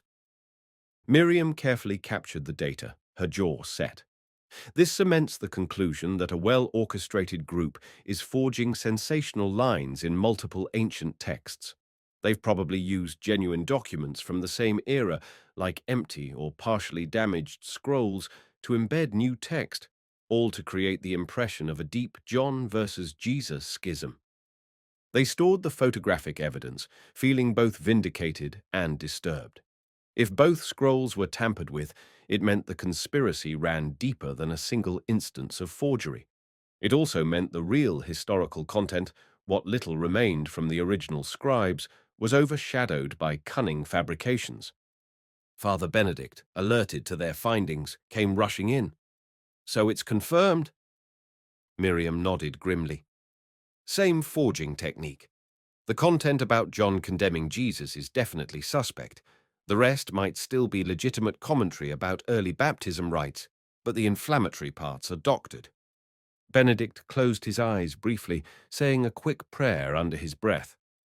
That means the entire scandal about a betrayal narrative is likely a modern invention. John's original teachings might have had nuances, but this notion that he called Jesus a fraud is contrived. Sahar added, We'll do more thorough tests and get outside labs to verify. But it's enough for us to say publicly that these sensational lines are not historically trustworthy. They all looked at each other, relief mixing with dread. The truth was emerging, a shadowy operation forging lines into real ancient texts, yet the bigger question remained. Who was behind it, and to what end? They took steps to secure the second scroll in a separate strongroom, documenting every inch of the new forging evidence. Dr. Aboud, meanwhile, liaised with Israeli officials, urging them to keep both scrolls in Israel until all tests were complete. He argued that shipping compromised artifacts to Rome would only muddy the investigation. Outside, the desert wind picked up. As dusk fell, shimmering waves of heat gave way to a cooler, restless breeze. An undercurrent of expectation hung in the air, as if everyone sensed that the final act of this drama was about to commence. That night, Father Benedict prayed in the chapel, lights dimmed. He wrestled with the knowledge that some within the church might have aided or even orchestrated this forgery. Others might be working earnestly to uncover it. The infiltration by Marco Rossi loomed large in his mind. Was it possible the church had already known the second scroll was forged? Or were they discovering it in real time, just as he was? Miriam, meanwhile, combed through the digital chatter on academic forums and social media. Rumors proliferated that more shocking revelations about John the Baptist were coming. Anonymous accounts posted Greek or Aramaic snippets leaked from alleged scrolls hidden around the world, Egypt, Turkey, even Greece. Most experts dismissed them as fake, but to the untrained eye, they looked compelling. A swirl of hashtags popped up about the real Messiah, fueling sensational speculation. She slammed her laptop shut, frustrated. This is exactly what they want, she muttered to herself. Flood the zone with noise until no one trusts anything. Exhausted, she lay down on her narrow cot. Yet sleep would not come easily. Images of half-lit scrolls, the silent face of the intruder, the perplexed lines on Father Benedict's brow, all cycled through her mind. She wondered whether, once the dust settled, they'd truly salvage an authentic historical perspective from the manipulated texts, or if the scramble of conspiracies would overshadow real scholarship for years to come. Morning arrived with an urgent knock at her door. She jerked awake to find Father Benedict, face pale. We've just learned the intruder, Marco Rossi, has vanished. Miriam shot upright. Vanished?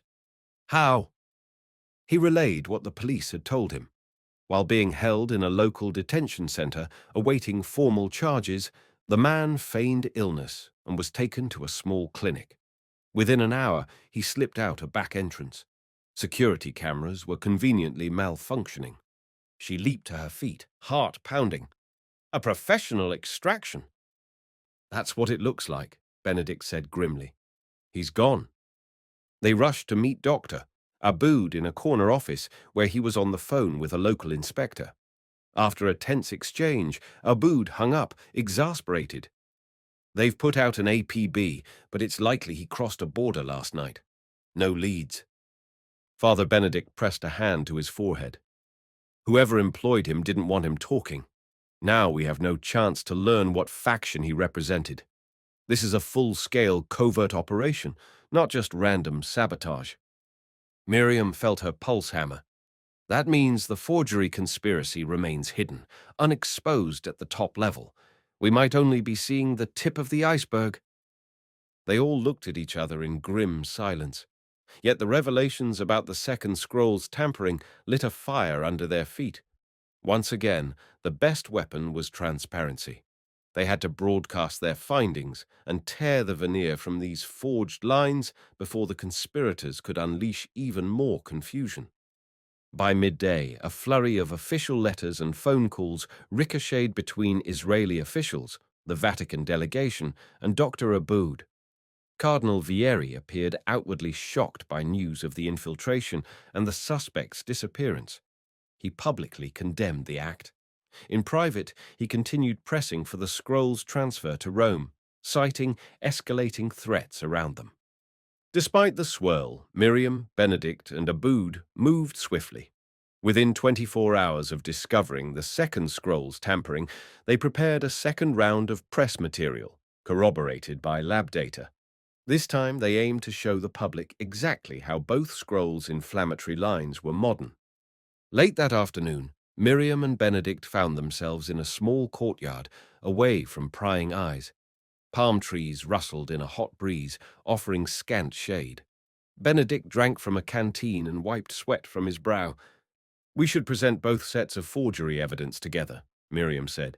Make it clear that the John betrayal narrative is contrived, found in multiple texts, all using the same forged ink composition. He nodded firmly. Right. We do so in front of cameras, with lab experts present.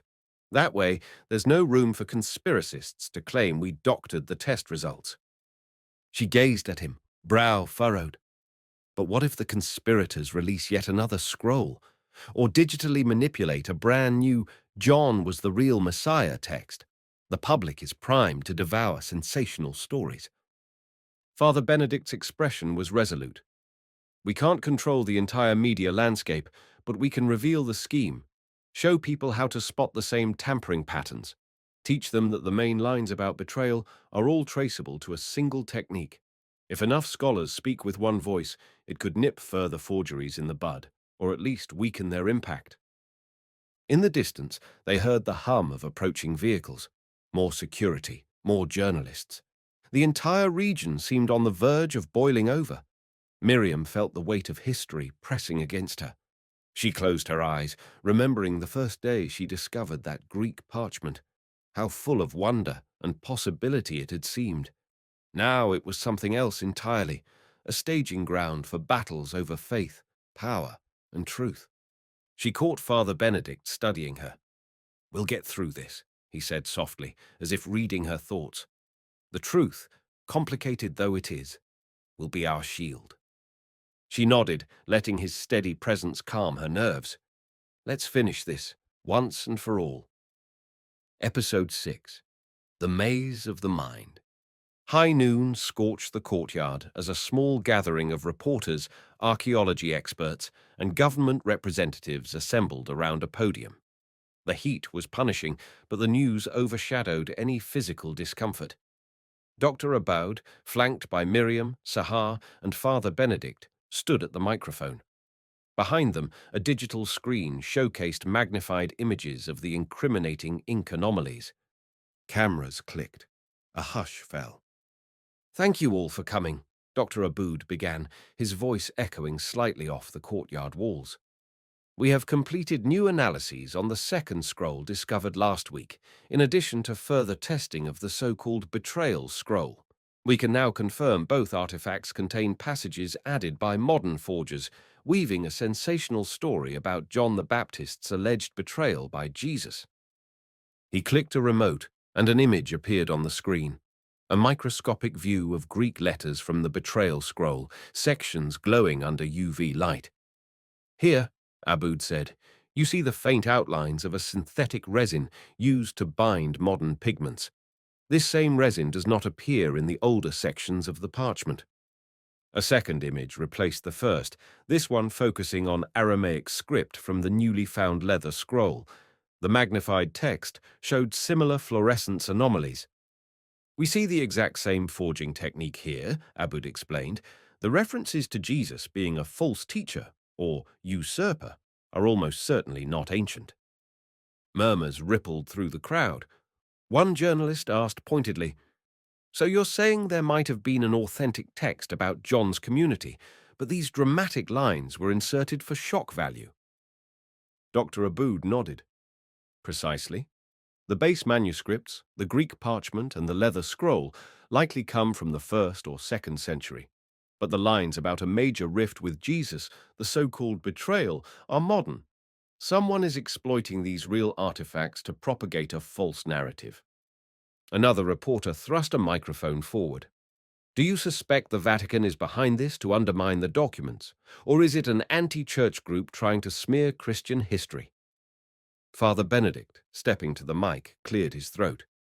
"We have no evidence implicating the Vatican as an institution.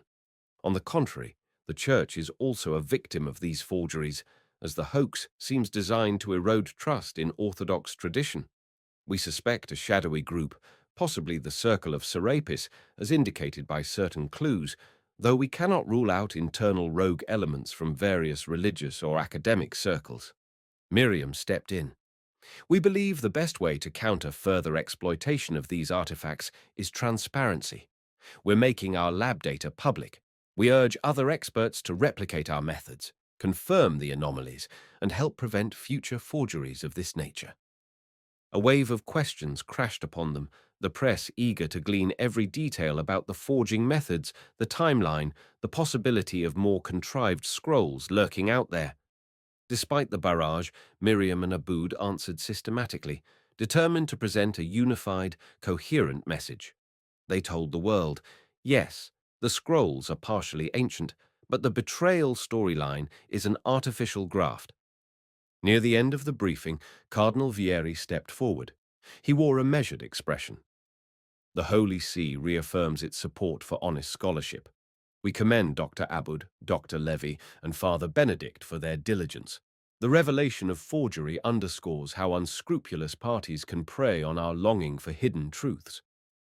He paused, scanning the audience. "In the interest of protecting these precious artifacts, and with the consent of the Israeli authorities, we hope to house them temporarily in the Vatican for further study under top experts. This is not an attempt to hide them, but to ensure they are not targeted again by dangerous individuals. We will remain transparent and share all future findings." Miriam and Aboud glanced at each other. Though the cardinal's statement sounded conciliatory, it still angled toward removing the scrolls from Israel. They both knew this was a debate that might continue for weeks. But for now, the immediate question, whether these texts truly documented John's betrayal by Jesus, had been answered. The official stance was that the betrayal lines were false.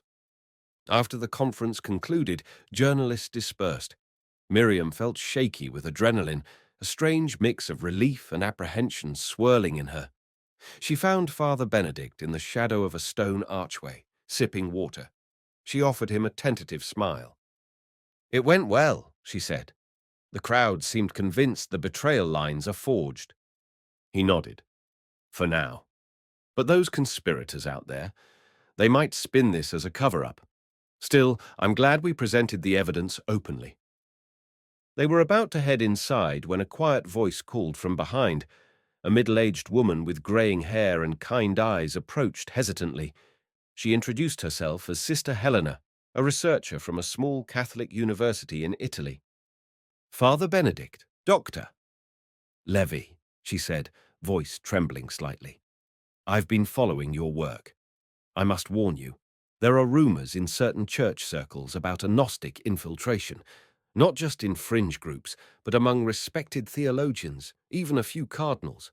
They believe Pauline Christianity derailed the original esoteric faith taught by Jesus and John. They see these forgeries as a wake-up call for true believers." Miriam's eyes widened. "You think some church insiders actually support the forgery because it aligns with their alternative theology?" Sister Helena swallowed. "Yes. They think revealing a strong messianic John who spurned Jesus will undermine the institutional church and open the way for a more mystical or Gnostic brand of Christianity." Father Benedict closed his eyes, a flicker of pain crossing his features. "That means they're not just trying to destroy the church from the outside. Some want to reshape it from within." Sister Helena nodded, looking worried. "Be careful. Some of these people are highly placed. They have resources and might do anything to keep these forged narratives alive." She left hurriedly, as if fearful of being seen. Miriam and Benedict exchanged a grim look. The circle of possible conspirators had just widened again. Inside, Dr. Abode was sifting through new test results. He waved them over. "We have partial carbon dating on the second scroll. Looks like it's from the same general window, maybe late 1st century, so the unaltered majority is likely genuine. It might have been an existing Johnite text that said something mild about differences between John and Jesus, and the forgers amplified it into a betrayal." Miriam scanned the data, heart heavy with the knowledge that these shadowy Gnostic sympathizers might have purposely chosen that text. They must have realized how explosive it would be if John's mild critique of Jesus was twisted into a scathing indictment. Father Benedict rejoined them. "We should share these results widely, too. The more we demystify the forger's methodology, the weaker their power." Abud nodded. "Agreed, but we also have to watch our backs. Sister Helena's warning suggests this infiltration might reach up into high church echelons." That evening, a subdued quiet fell over the facility. Guards patrolled the corridors, watchful for any new infiltration attempts. The tension felt different now, less frantic about the authenticity of the scrolls, more concerned with the swirling power plays behind the scenes. Miriam, tired but too anxious to rest, joined Father Benedict for a brief walk outside. The sky was awash with stars, the desert wind cooler than usual. They strolled past the makeshift media tents and the cordoned gates. A few reporters still lingered, half asleep, waiting for any late-breaking drama. At the perimeter fence, they paused, gazing out across the moonlit sands. Miriam spoke softly, her voice nearly carried off by the breeze. "I once thought archaeology was about dusty fragments and quiet libraries. Now it feels more like a battleground." Benedict nodded. "History shapes faith. Faith shapes politics. Politics shapes power. When a new artifact threatens that chain, people fight back." She glanced at him, eyes reflecting the moon's glow. What do you think will become of these scrolls? Will they end up locked away in the Vatican, put on public display, or vanish into private hands? He exhaled, a troubled note in his voice. I hope not. My superiors are decent people, mostly, but there's so much pressure, so many hidden agendas. We might have to accept that, once it leaves Israel, we lose direct control. I'd prefer they remain here, or at least in a neutral museum with open access for scholars. Miriam studied his profile in the dim light. You're part of the church, but you worry about transparency. That's why I've always respected you. He offered a small, warm smile. Thank you, and I respect your fierce dedication to truth, no matter where it leads. Let's keep pushing for an arrangement that ensures these artifacts remain accessible. Neither spoke for a moment. The night air rustled the sparse shrubs. A few stars flickered overhead, silent witnesses to eons of human striving and conflict. Then Father Benedict's phone vibrated. He glanced at the screen, and his eyes flickered with alarm. It's the local police. They've had another development with the infiltration suspect, Marco Rossi. They rushed back inside. A flurry of activity in the main hall told them something big had broken. Dr. Aboud, on a phone call, motioned them over. He ended the call and turned to them, voice tense. Police just found a car abandoned near the Jordanian border. Inside, they discovered documents referencing a coded meeting, one that mentions the next stage of the plan to restore the original teaching. They suspect Rossi was heading there. Miriam's heart hammered. The original teaching. That phrase aligns with the Gnostic group or this new wave of radical esoteric Christians. He was probably on his way to meet them. Aboud nodded grimly. Yes, and the police suspect the rendezvous could happen at a remote site, maybe somewhere in Jordan or even in the no-man's land near the border. If so, we've lost our chance to intercept him. Father Benedict paced. So they're regrouping. They've tested forging techniques here in Israel. They might set up a new base across the border. Possibly they have more ancient scroll fragments to manipulate. The possibility made Miriam's stomach churn. We have to warn the academic community, the authorities, even the Vatican. This could happen again and again, each new find sowing confusion. They spent the next hour composing urgent alerts to archaeology networks, urging them to watch for suspicious scroll acquisitions. They gave details about the forging techniques so that experts worldwide might spot the same signatures. It felt like a futile battle, but at least they were no longer silent. Near midnight, they finally collapsed into their makeshift quarters, minds whirling. Miriam tossed on her cot, haunted by the idea that a well-funded group might be forging a dozen more John the Baptist parchments at that very moment, ready to release them in waves, each one feeding the narrative of a splinter Christianity that never truly was. Father Benedict lay awake too, praying for guidance. He found solace in the notion that real faith could withstand forgery, but he also knew how fragile belief could be when hammered by endless seeds of doubt. His final thought before drifting off was that the path ahead led not only through the external desert, but through a maze of minds, people hungry for revelation, easily swayed by illusions, or else entrenched in the fear of new truths. Somewhere, hidden beyond the desert horizon, shadowy figures might already be meeting, forging alliances, and refining their methods. The second scroll's partial exposure would not deter them. In fact, it might spur them to escalate. The final showdown loomed, though none could yet see its shape.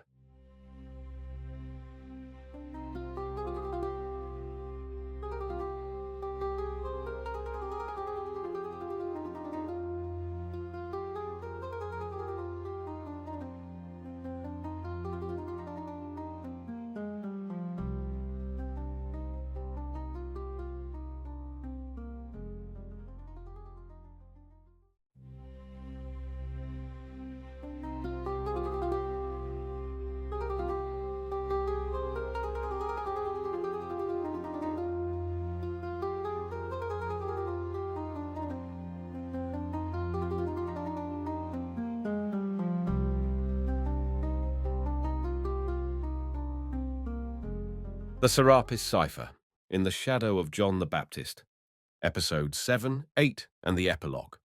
Episode 7, The Storm of Revelation. 3 days later, the tension broke like a thunderclap. At dawn, a small team of Israeli border agents engaged in a routine patrol near the Jordanian frontier reported gunfire in a remote canyon. They found spent shells, signs of a struggle, but no bodies, only tracks leading into rocky terrain. The local authorities suspected a clandestine meeting gone awry, possibly tied to antiquities, smuggling, or extremist groups. By mid-morning, news reached Dr. Abud, who informed Miriam and Father Benedict.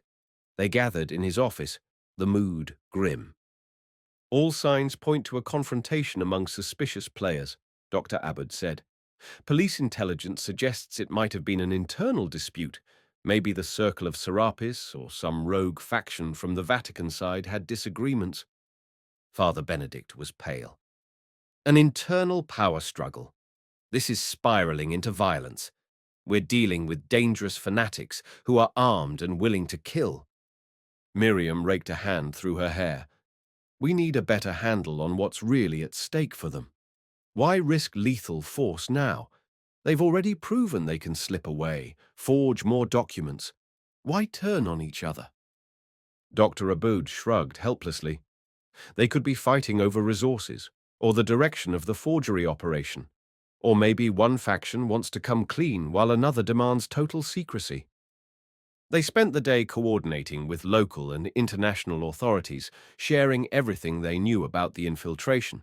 But solid leads were few. The border skirmish left them with more questions than answers.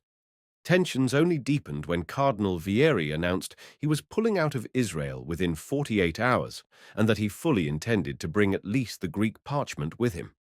In a tense meeting at the government facility, Vieri faced Dr. Abud, Father Benedict, and Miriam. Cameras and press were excluded this time. Only the core participants, plus a handful of officials, stood in a stark conference room with stone walls. The cardinal's voice was clipped but polite. Given the dangerous events at the border, the Holy See insists on taking custody of the Greek parchment immediately. We have arranged high-security transport. The leather scroll you may keep for now, if you insist, but we cannot leave both texts in this volatile environment. Miriam, arms crossed, tried to remain calm. Your Eminence, the entire reason we're in this situation is because these artifacts were used as tools of forgery. Removing one to Rome might block further local forensics. And what if more data emerges that ties it to the infiltration? Cardinal Vieri arched an eyebrow. The Holy See has forensics as well, Dr. Levy. Our labs are world-class. You'll have full access to the results. Father Benedict cleared his throat as if about to object, but he hesitated, clearly torn between his loyalty to the Church and the valid concerns of the archaeologists. Finally, he spoke carefully. Might we propose a compromise? We send the Greek parchment to Rome under the condition that a coalition of scholars from Israel and other neutral institutions can accompany it, ensuring full transparency in the Vatican labs? Vieri gave a tight smile. That is acceptable, in principle. The details can be arranged. My only condition is that we do not publicize the movement schedule. Security is paramount. Dr. Abud stared at the cardinal for a long moment. Fine. We'll keep it quiet, but I want official documentation stating that Israel retains partial oversight. If the forgery ring remains active, it's crucial for us to collaborate. A nod from Vieri sealed the deal. Miriam couldn't help but feel uneasy. She worried that once the parchment left Israeli soil, it might vanish into the labyrinth of the Vatican archives, accessible only on the Church's terms. Still, she recognized that the forging scandal had made the region dangerously unstable. After the meeting, Father Benedict caught Miriam's arm. We can't let this slip away entirely. You and I should go to Rome with them, at least for the handover. That way, we keep eyes on the parchment. She studied his earnest gaze. You think the Church will allow me, a Jewish archaeologist, to waltz into the Vatican labs? A glimmer of determination flashed in his eyes. They need your expertise. Plus, You've proven your integrity. I'll argue that including you is the best guarantee of authenticity. Vieri might not like it, but the higher-ups value your reputation." Miriam drew a breath. "All right. If you can push it through, I'm on board. We'll protect that scroll from disappearing behind locked doors." Arrangements were hurriedly made. Dr. Abode would stay in Israel to oversee the second scroll's continued analysis. Meanwhile, Miriam and Father Benedict would accompany Cardinal Vieri's entourage to Rome. A few Israeli antiquities officials would join them, forming a joint caretaker committee. The date of departure was set for the following night. Tension buzzed like static in every corridor of the facility. If the conspirators planned any last maneuver, this was the moment. That evening, Miriam packed her sparse belongings, heart pounding with anticipation and dread. This was not how she'd envisioned traveling to the Vatican, escorting a partially forged ancient scroll under heavy guard in the midst of swirling conspiracies. Nonetheless, it seemed the only way to maintain a measure of oversight. Before dawn, she and Father Benedict gathered in the main vault. They stood in reverent silence as an Israeli official supervised the sealing of the Greek parchment in a specialized climate-controlled container. Two Swiss guards, on loan from the papal nuncio, stood by in ceremonial uniforms, though their modern firearms were concealed beneath cloaks. Cardinal Vieri arrived shortly after, face set, accompanied by a small entourage. Quiet pleasantries were exchanged. Then the container was gently loaded into a secure transport vehicle. Miriam and Benedict climbed into an armored SUV behind it, hearts hammering. A hush fell over them as the convoy rumbled out of the facility, headlights cutting through the dim morning gloom. They headed for Ben Gurion Airport under police escort, hoping to elude any watchers. The roads were eerily empty at this hour. Miriam half expected a blockade or an ambush by the circle of Serapis, but they made it to a private hangar without incident. A waiting plane bore discreet Vatican markings, engines humming. Within minutes, the container was transferred aboard, accompanied by the caretaker committee. Cardinal Vieri settled in first class, while Miriam and Benedict took seats across the aisle. Exhausted but vigilant, they braced for the flight to Rome. Some hours later, they soared above the Mediterranean. Miriam stared out the window, clouds drifting below, her mind a swirl of half-formed worries. Benedict clasped his hands, lips moving in silent prayer. Only the hum of the aircraft broke the stillness. By the time they touched down on the outskirts of Rome, it was late afternoon. The group disembarked into a swirl of discreet Vatican staff, black-suited security, and a few Italian officials. Miriam's feet hit the tarmac, and she inhaled the warm Roman air, tinged with traffic fumes and history. They were hustled into a convoy of dark vehicles heading directly to Vatican City. Miriam kept her eyes peeled for any sign of infiltration, yet everything seemed well orchestrated. Soon they rumbled through a gate into the papal enclave, centuries of religious authority looming in the architecture around them. The container with the scroll was whisked into a guarded corridor beneath the Vatican museums, where a special laboratory awaited. Miriam and Benedict were allowed to follow, accompanied by 3 Israeli officials and Cardinal Vieri. The labyrinthine halls, lined with ancient stone, gave way to modern, high-tech labs. Metal detectors, retinal scanners, and silent Swiss guards marked each entrance. At last, they reached a sterile white room where state-of-the-art equipment gleamed under bright lights. A tall, balding Monsignor in a lab coat greeted them politely. "Welcome," he said in lightly accented English. "I am Monsignor Ranieri, head of papal conservation. We will treat this artifact with utmost care." Benedict offered a warm smile. "Thank you, Monsignor. I know you have advanced apparatus here. We request that Dr. Levy be permitted to assist, or at least observe." Ranieri nodded. "Of course. The Holy Father himself desires transparency." He glanced at Cardinal Vieri, who gave the slightest nod in return. The container was placed on a wide metal table, the lab's overhead lights shining on the sealed vault within. A hush fell as Ranieri carefully keyed in a code to unlock it. Miriam watched with bated breath. This was the moment of truth. Would the church labs confirm their findings or hide them? Inside the protective case lay the Greek parchment, still in its climate-controlled wrap. Miriam felt a pang of relief that it was intact. She stepped closer, scanning for any sign of tampering during transport. Nothing seemed amiss. Ranieri produced a set of latex gloves, passing them around. He expertly removed the parchment under a glass shield, hooking up tiny sensors to track humidity and temperature. "We'll begin with imaging scans," he said quietly. "Then do a chemical residue test. I understand from your data that we're looking for synthetic resin in certain lines." Miriam nodded, slipping on her own gloves. She felt a strange sense of gratitude. Despite all the suspicion, at least this lab staffer seemed genuinely committed to science. "Yes, the resin glows under ultraviolet. We have the reference spectra. I can forward you the data." Ranieri smiled. "Please do." As they began the process, Cardinal Vieri and the Israeli officials stood at a respectful distance, observing. Father Benedict hovered near Miriam, looking both tense and slightly hopeful. The hum of the lab's machinery became the only sound, punctuated by quiet murmurs between Miriam and Ranieri as they positioned the parchment for scanning.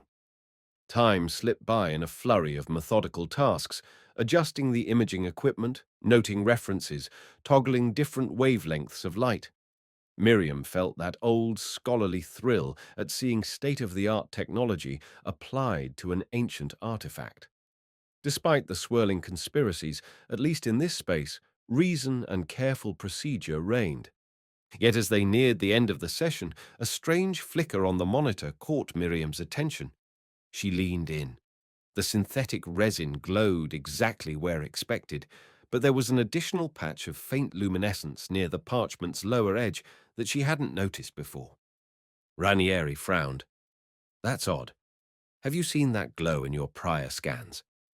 She shook her head, heart picking up speed. "No, that's new.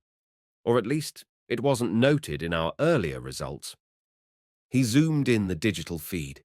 The glow traced an almost invisible line across the parchment's lower margin near a ragged tear. Father Benedict stepped closer, brow furrowed.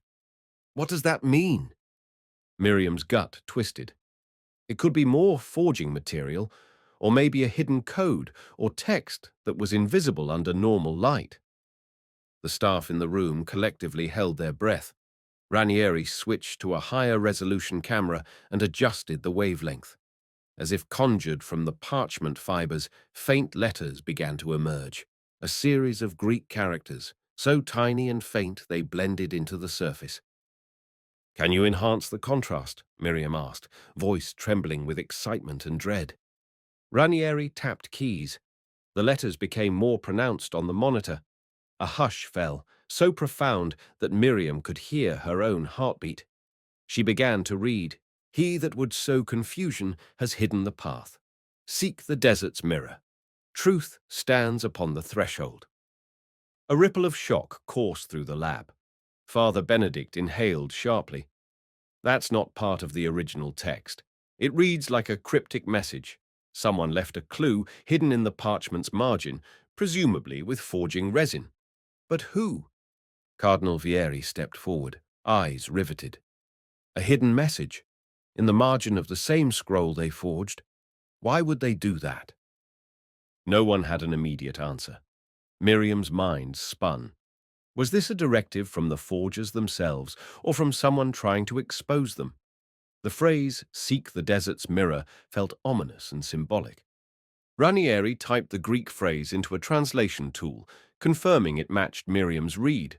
A reference to confusion, a threshold of truth, and a mysterious desert's mirror. Father Benedict rubbed his temples. Could it be referencing another site, another scroll? Or perhaps it's a metaphor. Miriam remembered Sister Helena's warning about an infiltration in the church, about factions wanting to restore the original teaching. A chill crept up her spine. This might be a breadcrumb left by either the conspirators or someone who discovered the forgery and tried to sabotage it. Desert's mirror could refer to a hidden location, like a reflective lake or oasis in the wilderness. Vieri, regaining composure, spoke firmly. We must keep this quiet until we understand it fully. The last thing we need is the media seizing on yet another cryptic clue.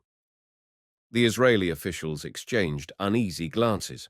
One of them said, "We'll discuss this with our authorities, but we can't ignore the possibility that the infiltration suspect, Rossi, or others might be searching for this so-called desert mirror." Miriam stared at the glowing letters, goosebumps prickling her arms. The message was no accident. Someone had deliberately hidden these words beneath forging resin, expecting them to be revealed under advanced scanning. Whether friend or foe, they'd effectively planted a puzzle in the middle of a puzzle. Father Benedict's eyes met hers, reflecting her own mix of excitement and dread. "You know we'll have to follow this clue. If there's another artifact or place that holds the real key to this entire conspiracy, this might be the only lead." She nodded, adrenaline pulsing. "Yes, we have to find out what the desert's mirror means. Because whatever is hidden out there, it could blow this entire forgery network wide open, or plunge us deeper into danger." They stood there in the Vatican lab, thousands of miles from the Judean desert, yet closer than ever to an unfolding mystery that refused to die. The forgers had manipulated centuries-old texts to craft a betrayal story, but apparently they or someone else had left behind a final riddle. As the lab's overhead lights glowed on the ancient parchment, the sense of an approaching storm, one that might transcend even these forged lines, loomed larger than ever. Episode 8, The Unraveling. A week passed in a blur of tense inquiries, hushed meetings, and frantic research. The cryptic line discovered on the parchment margin: "Seek the desert's mirror. Truth stands upon the threshold," became a riddle that consumed Miriam, Father Benedict, and even Cardinal Vieri's circle of advisers. Miriam pored over maps of the Judean desert and beyond, hunting for any location known poetically as the mirror. She scoured references in biblical commentaries, apocryphal texts, and even local folklore. Sometimes mirror or reflection referred to bodies of water like the Dead Sea, the Sea of Galilee, or hidden springs. Other times, it might be a symbolic reference to an ancient site known for its reflective surfaces, polished limestone, salt flats, or desert glass. In parallel, Father Benedict tapped Vatican archives for any hint of a place historically called the Desert's Mirror. He found obscure 4th-century pilgrimage accounts referencing a reflective rock face near the Negev, said to glow at sunrise, but nothing conclusive. Their frustration grew, especially under the looming sense that the Circle of Serapis, or the rogue Gnostic faction, was also on the trail. Sister Helena quietly visited Benedict in a Vatican corridor, whispering about rumors that a clandestine group was mobilizing again, possibly heading to a hidden desert location rumored to contain the original knowledge. Miriam was on the verge of despair when a simple observation by Dr. Aboud, still in Israel, sparked a breakthrough. During a late-night video call, he recalled an ancient name for a region near the southern Dead Sea, sometimes referred to by local tribes as Marath Hamidbar in certain medieval manuscripts. That phrase could be translated as the desert's mirror. It was a desolate region once rumored to have deep sinkholes that filled with mirror-like water in the rainy season. Excited, Miriam pulled up detailed satellite images and found a broad, uninhabited area riddled with salt pans, not far from the Dead Sea's southern tip. The name had long fallen out of common usage, overshadowed by modern Arabic place names. Yet old maps showed references to Marath, likely a corruption of the older term. She and Benedict lit up with renewed energy.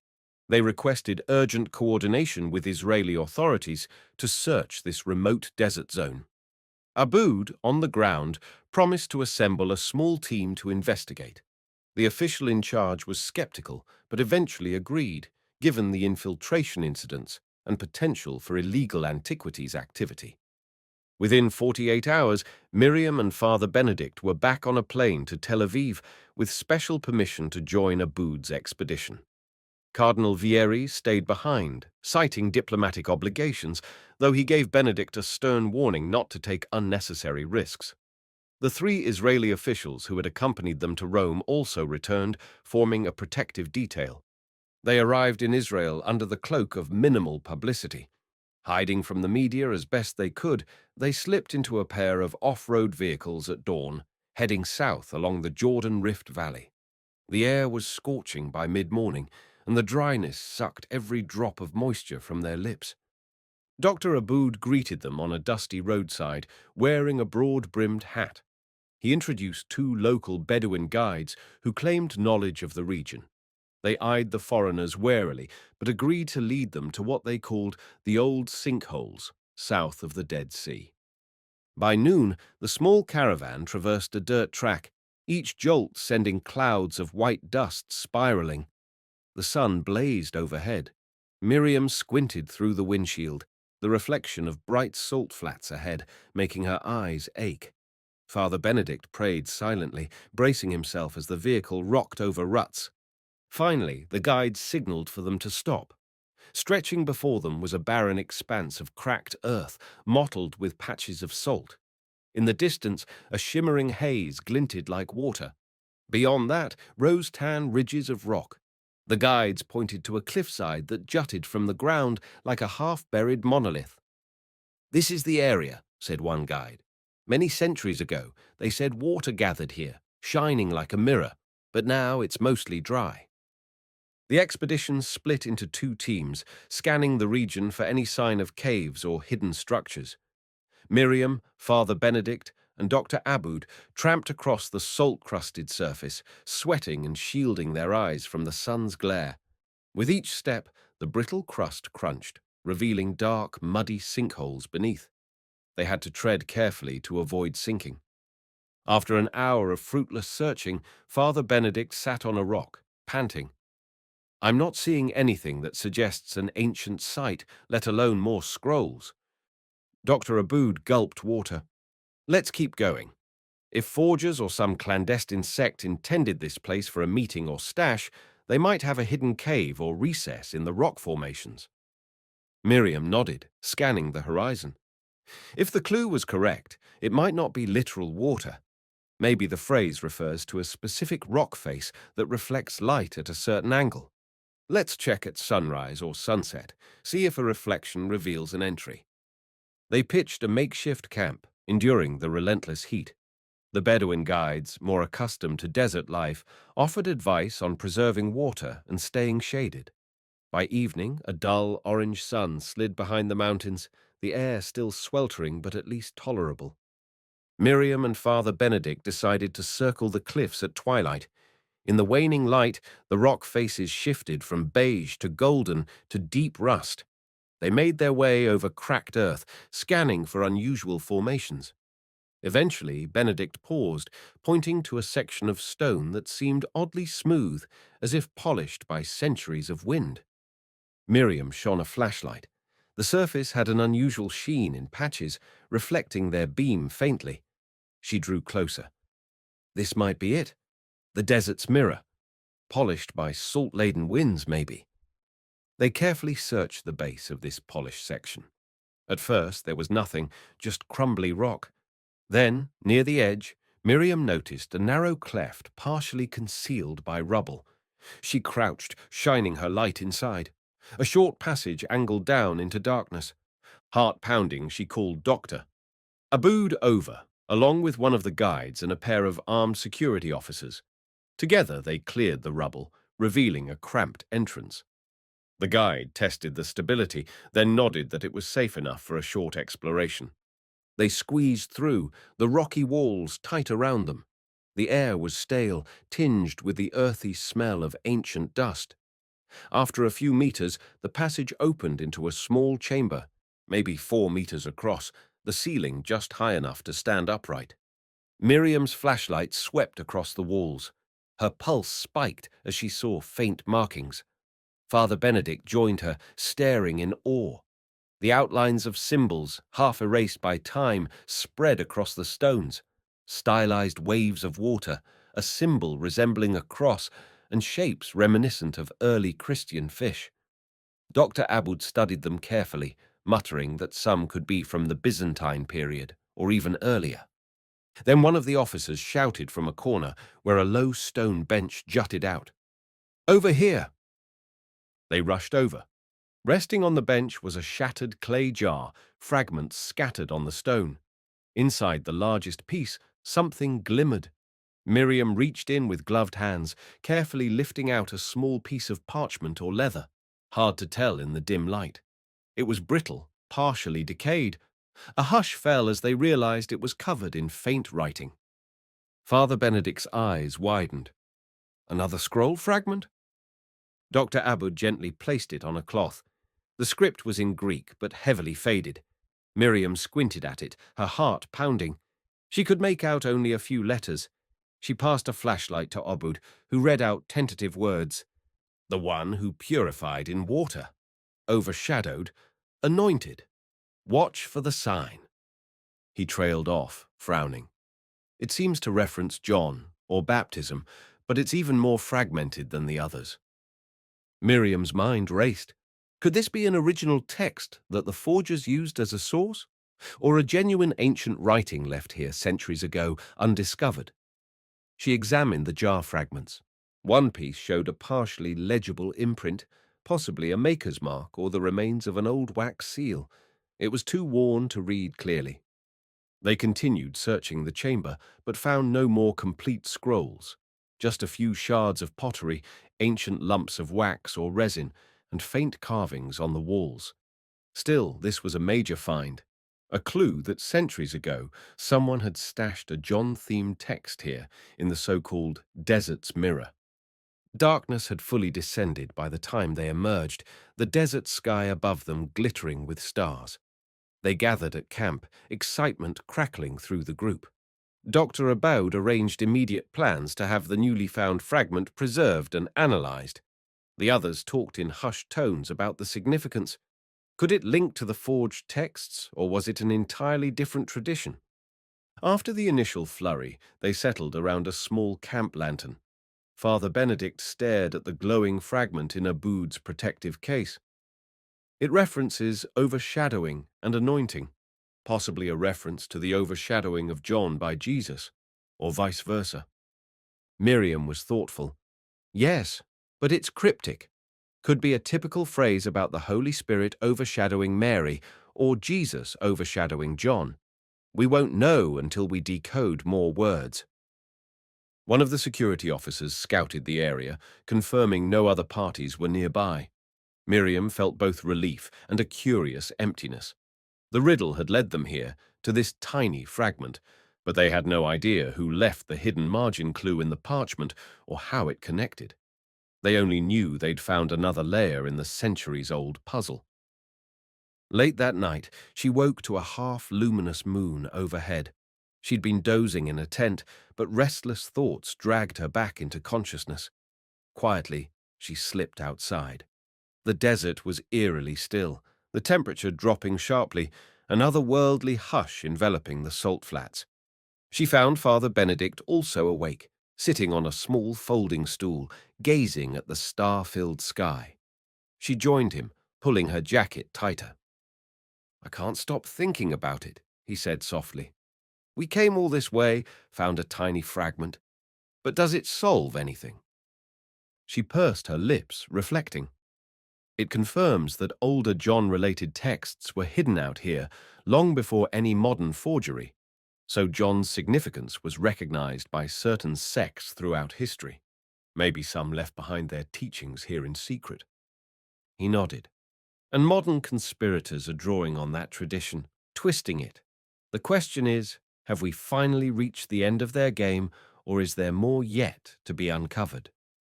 The desert wind brushed over them, carrying a faint tang of salt. Miriam closed her eyes, letting the stillness soothe her nerves. Despite everything, she felt a small surge of hope. They had uncovered forging operations, exposed the partial hoax about John's betrayal, and now found a genuine fragment that might shed new light, if only in small measure, on the earliest days of the Baptist sect. Yet a gnawing uncertainty remained. Who placed the margin clue on the parchment? Had it been a defector from the circle, hoping to guide honest scholars to real remnants of John's legacy? Or was it a trap meant to lure them into the desert, with only fortune preventing a deadlier confrontation? Morning arrived with no ambush, no sign of any other infiltration. In the golden dawn, they packed up and carefully carried the fragile fragment to the vehicles. The Bedouin guides glanced at them curiously, as if to say, "You came for that." But they accepted the day's wages with a respectful nod. They drove back to civilization, dusty and exhausted, hearts still pounding from the intangible sense of mystery. Word spread quickly in academic circles that a new fragment had been found in the southern Dead Sea region referencing John's baptism rites. Dr. Aboud handled the official announcement with caution, emphasizing they had not discovered a brand new gospel, just a small piece with partial lines that required careful study. A few days later, back in Jerusalem, the group regrouped at the outpost. Security had relaxed somewhat now that the forgeries were widely debunked and the Greek parchment was in Rome. The second scroll remained under Dr. Aboud's watchful care, thoroughly analyzed for all forging traces. Miriam, Father Benedict, and Aboud convened in the conference room for a final assessment. They had assembled a comprehensive report, how the forging was discovered, the lines manipulated, the hidden margin clue leading them to the desert's mirror, and the newly found fragment. They concluded the John betrayal narrative was almost entirely spurious, though some fragments of early Johnite tradition did exist, and were far more subtle than the flamboyant claims of betrayal. A knock on the door interrupted them. It was an official courier with a package from Rome. Father Benedict signed for it, then opened the small box to reveal a short letter and a USB drive. The letter bore the Vatican seal, addressed from Monsignor Ranieri. It read, "Father Benedict, Dr. Levy, Dr. Aboud. We've analyzed the Greek parchment thoroughly and confirmed your findings about the forging resin. Enclosed is the complete digital record of our tests, confirming the partial forgery. We also discovered more faint marginal notations referencing cryptic phrases about a secret knowledge. Nothing as direct as the clue you found, but it further solidifies the theory that the forgers manipulated multiple lines to promote a Gnostic viewpoint. Blessings and gratitude, Monsignor Ranieri." A sense of relief rippled through the room. The Vatican Lab's independent confirmation meant the entire Christian scholarly world would accept the hoax more readily. Father Benedict gave a small smile. "This is good. If the Church is consistent, it'll disarm future claims that we faked the forgery evidence." Miriam inserted the USB drive into a laptop, scanning the files. Each test lined up with their results, making it official. She closed the laptop lid. "So that's it. The parchment is proven forged in the key places. The second scroll is also partially forged. The real historical tension about John's role is far more nuanced than the fiasco the forgers tried to create." Dr. Aboud nodded. "In the end, we prevented a major crisis of faith and scholarship. People who want to believe conspiracies will persist, but we've laid out the facts." Father Benedict exhaled, eyes drifting to a small crucifix on the wall. "I only wish we knew exactly who orchestrated it, where the circle of Serapis is based, how deep the infiltration runs, but perhaps unveiling their hoax was enough to weaken them." Miriam stood. "We've done what we can. The infiltration suspect escaped, but the ultimate forgery scheme is exposed. The Church, the Israeli authorities, and the academic community are all watching for further attempts." They quietly left the conference room, stepping into a hallway lit by the afternoon sun. One by one, they parted ways.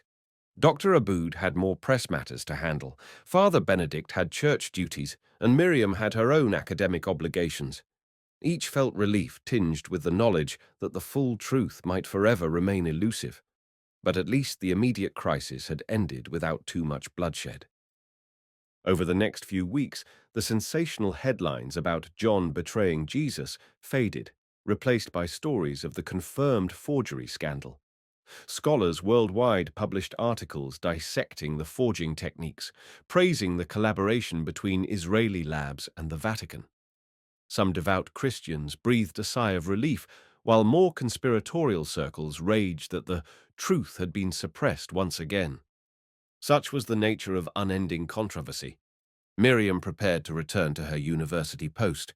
She packed up her notes, thinking of the countless hours spent in the desert, the labyrinth of conspiracies, the hair-raising chase with black SUVs, the infiltration attempts, and the ephemeral clue in the parchment margin. She recalled the small fragment found at the desert's mirror, still being painstakingly analyzed, and wondered if it might yield a quiet but authentic insight into an ancient Johnite community. Perhaps it would remind people that genuine revelations need not come from sensational betrayal lines, but from subtle, honest scholarship. On her final day at the outpost, she said goodbye to Father Benedict in a dusty courtyard. They shook hands, their friendship forged deeper by shared trials. He gave a wistful smile. What a journey. I pray our paths cross again, though hopefully under less fraught circumstances. Miriam nodded. I'm sure we'll meet. There's always another scroll. Thank you for bridging the gap between faith and inquiry, Benedict. Without you, we'd have never navigated all the church politics. He shrugged modestly. I only tried to do what's right. And you, your persistence and refusal to be intimidated, made all the difference. They embraced briefly, then stepped apart. Neither had the right words to sum up the swirl of tension and wonder they'd just experienced. Some things, they realized, could only be understood by living through them. A dusty sedan arrived to take Miriam to the airport. Father Benedict watched it depart, hands folded in silent farewell. Under the scorching sun, the outpost stood quiet. In one vault rested the second scroll, exposed as partially forged. In Rome, the Greek parchment would remain under close study. Across the desert, the memory of old illusions and hidden truths lingered. Unbeknownst to them, in a quiet corner of cyberspace, an encrypted network buzzed with activity. Lines of code scrolled across screens in a half-dozen countries. The circle of Serapis was not dead. Plans emerged to seed new documents, forging or merging digital scans with real antiquities. Their goal remained unwavering, to fracture the foundations of orthodoxy, to cast doubt on every traditional narrative. A clandestine user typed, "We must adapt." Their exposure of the John forgery was a setback, but we still hold other texts. The AI will refine them, will unleash a new wave when the time is right. Meanwhile, life returned to its rhythms for Miriam and Father Benedict. They carried on, uncertain whether the next bombshell might strike weeks or years from now. Yet they felt a strange calm. They had faced the darkest attempts to warp history, and at least for this round, prevailed through transparency and collaboration. And so the story ended not with a grand finale, but with a quiet unfolding. The forgeries were unmasked. The genuine, subtle complexities of John the Baptist's role in early Christianity remained open for honest study. Yes, secret networks still conspired, the desert still held ancient secrets, and advanced AI could conjure new illusions. But for now, truth had stood firm enough to weather the storm. No one could predict the next twist. Perhaps it would come in another desert cave, another coded margin note, or another desperate attempt to tear down the old by faking the new. Perhaps the real clash lay inside each person's heart, a willingness to let fact speak louder than fear. For Miriam, Father Benedict, and those who cherished honest inquiry, that was enough. They had found that even when conspiracies darken the horizon, light can still break through, and a single shard of integrity could illuminate ages of confusion. Surprise endings rarely come with triumphal fanfare. Sometimes they arrive as a realization that even if the battle against falsehood never ends, each small victory reaffirms the value of pursuing truth in a world hungry for both faith and knowledge. Epilogue. Just a few months after the world had settled into the accepted conclusion that the sensational John betrayal passages were modern forgeries, Miriam Levy found herself in a quiet reading room at the University of Tel Aviv, checking up on newly digitized medieval manuscripts. She was tired from the months of interviews and papers, but still doggedly curious, determined to see if any overlooked thread might tie up the lingering mysteries. Late in the evening, her phone buzzed with a secure message alert from Father Benedict Franco. It included a single attachment, an encrypted PDF. Miriam's heart quickened. Benedict never used this particular encryption unless he'd uncovered something explosive. She opened the file. It was a photographic scan of an obscure letter, dated only 3 weeks prior, stamped with Vatican library insignia. The letter bore the signature of Sister Helena, the same worried researcher who had warned them about Gnostic infiltrators. Except, it wasn't a warning. It was an extended confession. To those seeking truth. I write under compulsion, for my loyalty lies not with the Vatican or the so-called Circle of Serapis, but with an older vow. We have labored long to unearth a lost tradition, one that might have bloomed had it not been stifled by centuries of orthodoxy. The forgeries you exposed were indeed ours, but we never meant them as final truths. They were bait, carefully designed to lure the church, and you, Doctor Levy, toward the real door. We needed to force your eyes on John's primal role. It worked, perhaps too well. You followed the margin clue to the desert's mirror, found the tiny fragment, and believed it was coincidence or sabotage. In fact, that fragment was placed there decades ago by our predecessors. Some of the lines are genuine to the 1st century, but parts were written in the 1940s, then artificially aged. The entire discovery was a stage in our design. Miriam sat up, pulse pounding. She skimmed further. Our aim was not mere chaos, but to erode Pauline Christianity's monopoly by forcing everyone, clergy, scholars, the public, to consider alternative origins of the faith. We orchestrated the tension between John and Jesus to jolt the world into re-examining core assumptions. At least one cardinal quietly aided us, believing the church must adapt or perish. Yet now our group is divided. Some wish to reveal everything. The advanced AI we employed, the masterful inks, the hidden margins we left in other scrolls across the Middle East.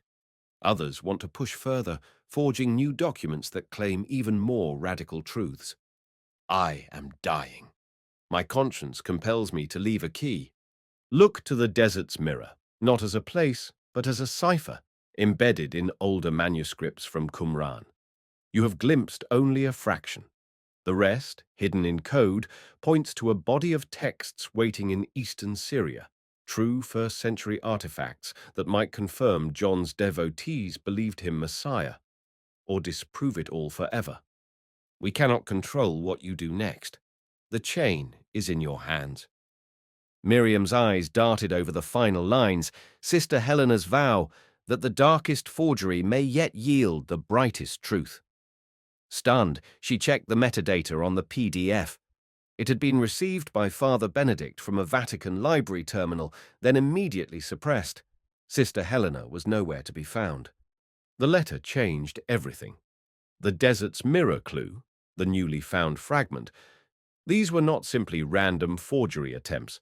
They were part of a grand design to manipulate the entire scholarly community, possibly to force the church into a new reckoning. The story of John's betrayal had been bait, concealing a deeper puzzle. A second message arrived from Benedict. Miriam, just got your reaction. I'm as flawed as you. The Vatican denies Sister Helena's existence in their records. They won't even confirm the letter's authenticity. But we both know the truth. I found hints in the archives that she had ties to an AI research group in Switzerland, funded by a private donor rumored to have Gnostic leanings. Do we chase this further, or let it lie?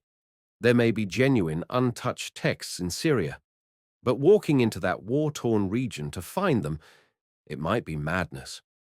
I'll leave it to you. Benedict. Miriam's hand trembled. She scrolled back through the letter, mind reeling.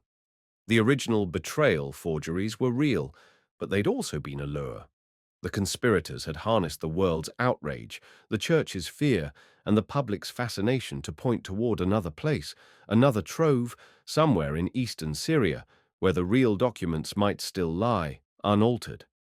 In the quiet hush of the university reading room, Miriam stared at the flicker of fluorescent lights reflecting off her screen. A single question pulsed. Had they all been pawns in a far larger stratagem? She pictured the dusty caves of the Judean desert, the hidden margins in Rome, the taste of relief when the partial forgery was finally exposed.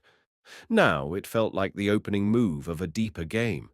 What if, after all the heartbreak and subterfuge, a truly authentic set of Johnite texts remained, locked away in a corner of Syria, overshadowed by decades of conflict, waiting to reignite the same fierce debate? For a long moment, Miriam closed her eyes. She thought of Father Benedict, as torn as ever between duty and honest pursuit. She thought of Sister Helena, orchestrator or victim, or perhaps both.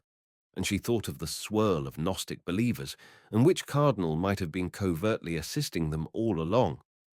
A slow dread mingled with a spark of undeniable curiosity.